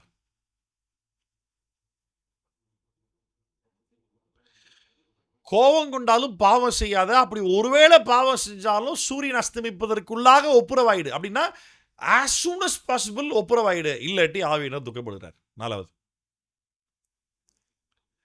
பிசாசு இதெல்லாம் செஞ்சுன்னா பிசாசு இடம் கொடுப்பார். பிசாசு இடம் கொடுத்தாலும் ஆவியினர் துக்கப்படுறார். வேலை செய்கிறவன் வேலை செஞ்சு மற்றவனுக்கு கொடுக்க தயாராக இல்லாமல் மற்றவன் செய்கிற வேலையில் ஓசியாக வந்து சாப்பிட்டு நினைக்கிற பற்றியா, திருடுற பற்றியா, ஆவியினர் துக்கப்படுறார். வேலை செய்யவில்லை, பிரயாசப்படவில்லை, திருடுகிற ஆவியினர் துக்கப்படுறார். 5. 6வது, கெட்ட வார்த்தை எதுவும் பேசாத, பக்தி விருத்திக்கு எதுவான வார்த்தையை பேசு. அப்படி இல்லட்டினாலும் அதெல்லாம் கேட்கறவங்களுக்கு பிரயோஜனம் உண்டாக பேசு. அப்படி இல்லட்டினாலும் ஆவியினர் துக்கப்படுறார். 6 பாயிண்ட், 6 காரியங்களுக்காக ஆவியினர் துக்கப்படுறார். துக்கப்பட்டாலும் துக்கப்படுவாரை தவிர உன்னை விட்டு ஒருபோதும் விலக மாட்டார். முத்திரையாய் உனக்கு இயேசு கொடுத்தது தான், அவர் உனக்குள்ள இருக்கிறது தான். கடைசி வரைக்கும் உனக்காய் அவர் வந்துட்டு நீ வா மறுபடியும் ஏசிட்ட வான்னு உன்னை மறுபடியும் ஒப்புரவாக்குறது அவர் தான். 2 கொரிந்தியர் 3ஆம் அதிகாரம் 2 கொரிந்தியர் 5ஆம் அதிகாரத்தில் வாசிக்கிறோம். ஆனால் ஒருபோதும் விலக மாட்டார், துக்கப்படுவார், விலக மாட்டார். அதனால கடைசி 2 வசனங்கள், சகல விதமான கசப்பும். கசப்புன்னு ஒரு குறிப்பை சொல்லலை, சகல விதமான கசப்புன்னு சொல்லும் போது இந்த கசப்புன்ற ஒரு டிபார்ட்மெண்ட், எந்த இடத்துல யார்கிட்ட ஏன் எப்படி எதற்காக எத்தனை முறை எங்கெல்லாம் அந்த கசப்புனுக்குள்ள வருதோ, எதனால கசப்புன்ற டிபார்ட்மெண்ட். நீங்கள் சொல்கிறது எல்லாமே டிபார்ட்மெண்ட்ஸ், ஒரு குறிப்பு இல்லை, ஒரு டிபார்ட்மெண்ட்ஸ், ஒரு பாயிண்ட் இல்லை, ஒரு தலைப்பு. சகல விதமான கசப்பு, சகல விதமான கோபம், சகல விதமான மூர்க்கம், சகல விதமான கூக்குரல், சகல விதமான தூஷணம், மற்ற எந்த துர்க்குணமும் உங்களை விட்டு நீங்க கடவுது. அதுக்கு மாற அப்படி இருக்கணும், ஒருவருக்கொருவர் தயவாயும் மன உருக்கமாயும் இருந்து கிறிஸ்துவுக்குள் தேவன் உங்களை மன்னித்தது போல நீங்களும் ஒருவருக்கொருவர் மன்னிங்கள். அப்படி நம்ம இன்னைக்கு எபேசியர் 4ஆம் அதிகாரத்தில் என்ன பார்த்தோம்? இன்னைக்கு நம்ம ஒரே விசுவாசம், ஒரே ஞானஸ்தானம், ஒரே சரீரம். அது எது மூலமாக கிடைச்சது? ஒரே ஆவியினால், ஒரே கிறிஸ்துவ மூலமாய், ஒரே பிதாவுக்குள் இணைக்கப்பட்டிருக்கிறோம். எதற்காக? ஒன்றா சேர்ந்து எல்லா கிறிஸ்துவ அறிவில் வளர்ந்து நிறைவான அளவின் வளர்ச்சிக்கு தக்கதாக பூர்ண புருஷர் ஆகணும், சுவிசேஷ வேலையை செய்யணும், சபையானது பக்தி விருத்தி அடையணும். அதற்காக ஆண்டவர் யாரை ஏற்படுத்தினார்? அப்போஸ்தலர்கள், சுவிசேஷகர்கள், மேய்ப்பர்கள், தீர்க்கதரிசிகள், போதகர்கள். ஆர்டர் தப்பா சொல்லணும். அப்போஸ்தலர்கள், தீர்க்கதரிசிகள், சுவிசேஷகர்கள், மேய்ப்பர்கள், போதகர்கள் ஏற்படுத்தினார். அதில் போதகர் மேய்ப்பர் என்னன்னு பார்த்தோம், அப்போஸ்தலர், தீர்க்கதரிசி, சுவிசேஷன் என்னன்னு பார்த்தோம் நம்ம. ஆமாம், அதனால இப்போ எல்லாருமே சேர்ந்து என்ன பண்ணணும்? ஒன்றா இருக்கணும். அதுக்கப்புறம் பவுல் வந்து சபை கொடுத்த ஒரு சில டிப்ஸ் அண்ட் பாயிண்ட்ஸ்னது, கிறிஸ்துவுக்குள் இருக்கிற நீங்கள் எப்படி இருக்கணுமா? புத்தியில் அந்தகாரப்படாத, கிறிஸ்துவ அறிவில் வளரு, இருதயம் கடினப்பட வேண்டாம். அதனால அப்படி இருந்தீங்கன்னா ஆசைப்பட்டு காம விகாரத்தை இதோட பாவத்தை செய்வேன். அப்படி செஞ்சீங்கன்னா ஆவியினர் துக்கப்படுவார். பழைய மனுஷனை கலைந்து போட்டு புதிய மனுஷனை தரித்துக்கொள்ளு, இல்லாட்டி ஆவியினர் துக்கப்படுறாரு. பொய் பேசாத, உண்மையை மட்டும் பேசு, இல்லாட்டி ஆவியினர் துக்கப்படுவார். கோவம் கொண்டாலும் பாவம் செய்யாத, கோவத்தால் இப்போ ஒருவேளை பாவம் செஞ்சின்னா உடனே ஒப்புரவாயிடு, இல்லாட்டி ஆவியினர் துக்கப்படுவார். விசுவாசத்துக்கு இதோட வார்த்தை பேசு, கெட்ட வார்த்தை பேசாத, அப்படி இல்லாட்டி ஆவியினர் துக்கப்படுவார். பிசாசுக்கு இடம் கொடுக்காத, திருடாத, குறைச்சலாகவே இருக்கக்கூடாது, நல்ல வேலை செய்யி, உனக்கு போதுன்ற அளவுக்கு செய்யாத, நான் மற்றவங்களுக்கு ஹெல்ப் பண்ணணுன்ற அளவுக்கு வேலை செய்யி, பிரயாசப்படு, அதை கர்த்தர் ஆசீர்வதிப்பார். சரியா? அதனால எல்லா விதமான கசப்பும், 31வது வசனம், எல்லா விதமான கசப்பும், எல்லா விதமான கோபமும், எல்லா விதமான கூக்குரலும், எல்லா விதமான மூர்க்கமும், எல்லா விதமான தூஷணமும், மற்ற எந்த துர்க்குணமும், ஒரு 4-5 விஷயம் சொல்லிட்டு, எந்த பேட் கேரக்டராக இருந்தாலும் பரவாயில்ல, எந்த துர்க்குணமாக இருந்தாலும் பரவாயில்ல, அதெல்லாம் கொண்டு போகட்டும் அப்படின்றார். அதுக்கு மாற என்ன பண்ணு? ஒருவருக்கொருவர் தயவாயிரு, மன உருக்கமாயிரு, கிறிஸ்துவுக்குள் தேவன் உனக்கு மன்னித்தது போல நீங்களும் ஒருவருக்கொருவர் மன்னிங்கள். இதுதாங்க சர்ச்சினுடைய பர்பஸ். இது வந்து தனியாக பண்ண முடியாது, எல்லாம் ஒன்றா தான் பண்ண முடியும். ரைட்டா? அவ்வளோதான். எபேசியர் 4ஆம் அதிகாரம் முடியுது. ஜெபம் பண்ணுவோமா? நல்ல பிதாவே, ஆசீர்வதிக்கப்பட்டது நல்ல மாலை வேளைக்காய் நாங்கள் நன்றி சொல்லுகிறோம். நாங்கள் இன்னைக்கு எபேசியர் 4ஆம் அதிகாரத்தில் வாசித்தது போல அழைக்கப்பட்ட அழைப்புள்ளவர்களை கொண்டு ரட்சிப்பிற்கு எதுவாய் தேவன் அழைத்தவர்களை கர்த்தர் உருவாக்குகிறதும், அவர்களை கொண்டு சபை வளர்ச்சி அடைகிறதும், தேவராஜ்யம் வளருகிறதும், இதெல்லாம் நாங்கள் இன்னைக்கு படித்தோம். ஆண்டவரை கற்றுக்கொண்டோம். நாங்கள் பழைய மனுஷனை களைந்து புதிய மனுஷனை தரித்துக்கொள்ள, கிறிஸ்துவை அறிவில் வளர, புத்தியில் அந்தகாரப்படாதபடிக்கு, இருதயம் கடினப்படாதபடிக்கு, ஆண்டவரே அசுத்தமான இச்சையான காரியங்களை நாங்கள் அந்நியானிகளே இருந்த நாட்களில் செய்தது போல இனி நாங்கள் செய்யாதபடிக்கு, ஆண்டவரே நாங்கள் உண்மை அறிவில் வளர, உமக்குள்ளாய் நிலைத்திருக்க கர்த்தர் கிருபை பாராட்டும் அப்படி நான் செபிக்கிறேன். எந்த ஒரு கெட்ட வார்த்தையும் பேசாமல், விசுவாசத்துக்கு ஏதுவான நல்ல வார்த்தைகளை நாங்கள் கேட்கிறவர்களுக்கு பிரயோஜனம் உண்டாகும்படி பேச, சொந்த கைகளால் வேலை செய்து உழைத்து எங்களுக்கு தேவையில்லை, மற்றவர்களுக்கும் கொடுக்கத்தக்கதாய் நாங்கள் பிரயாசப்பட, கர்த்தர் கிருபை செய்யுங்கப்பா. பழைய மனுஷனை களைந்து புதிய மனிதனை தரித்துக் கொள்ளும்படிக்கான கிருபையை தருவீராக. பிசாசுக்கு இடம் கொடாம ஆண்டவரே உமக்கு நாங்கள் நேர்த்தியை வாழ, ஒருவருக்கு ஒரு பொய் சொல்லாமல் உண்மை மட்டும் நாங்கள் பேச, எங்கள் சரீரத்தை நாங்கள் சரீரமாகி சபையை கனம் பண்ண கர்த்தர் நீங்கள் கிருபை பாராட்டும் நான் செபிக்கிறேன் ஆண்டவரே. எல்லா விதமான கசப்பும், எல்லா விதமான கோபமும், எல்லா விதமான மூர்க்கமும், கூக்குரலும், தூஷணமும், மற்ற எந்த துர்க்குணமாக இருந்தாலும் ஆண்டவர் இந்த வேளையில் எங்களை விட்டு கர்த்தர் எடுத்து போடுவீராக. ஆண்டவர் நாங்கள் ஒருவருக்கு ஒரு தயவாக இருக்க, மன உருக்கமாக இருந்து, கிறிஸ்துவுக்குள் தேவன் எங்களை மன்னித்தது போல நாங்களும் ஒருவரை ஒருவர் மன்னித்து அது மூலமாய் உன் நாமத்தை மகிமைப்படுத்த கர்த்தர் கிருபை தாரும். மீட்கப்படும் நாளுக்கு இன்று முத்திரையாய் பெற்ற ஆவியானவரை எந்த ஒரு காரணத்தை கொண்டு துக்கப்படுத்தாதபடிக்கு எங்கள் மாம்ச சிந்தைகளை நாங்கள் கட்டுப்படுத்தி ஆவியானவருடைய நடத்துதலில் தொடர்ந்து வாழும்படிக்கான கிருபை தாங்க ஆண்டவரே. உங்கள் கொடானபடி நன்றி செலுத்துகிறோம். தொடர்ந்து எங்களோட கூட பேசும், வழிநடத்தும், நாமத்தை மகிமைப்படுத்தும். இந்த அற்புதமான சத்தியங்களை அப்போஸ்தலனாகிய பவுல் மூலமாய் எபேசு சபைக்கு நீர் போதித்து எழுதி அது 2000 வருஷம் ஆனாலும் கர்த்தாவே அழிந்து போகாதபடிக்கு எங்களை காத்து இதுவரைக்கும் எங்கள் கையில் கொண்டு வந்து கொடுத்துருக்கிற இந்த விலையேற பெற்ற பொக்கிஷமாகிய இந்த முத்துக்களுக்காய், இந்த வார்த்தைகளுக்காய் உங்கள் கோடி கோடி நன்றி சொல்லுகிறோம். நீ உங்கள் நாம மாத்திரம் மகிமைப்படட்டும். எங்களை தாழ்த்துகிறோம், உங்கள் நாமத்தை உயர்த்துகிறோம். ரட்சகர் மீட்பெருமாகிய இயேசுவின் நாமத்தில் ஜெபிக்கிறோம் நல்ல பிதாவே, ஆமென். ஆத்துமாவே கர்த்தரை ஸ்தோத்திரி, என் முழு உள்ளமே அவருடைய பரிசுத்த நாமத்தை ஸ்தோத்திரி.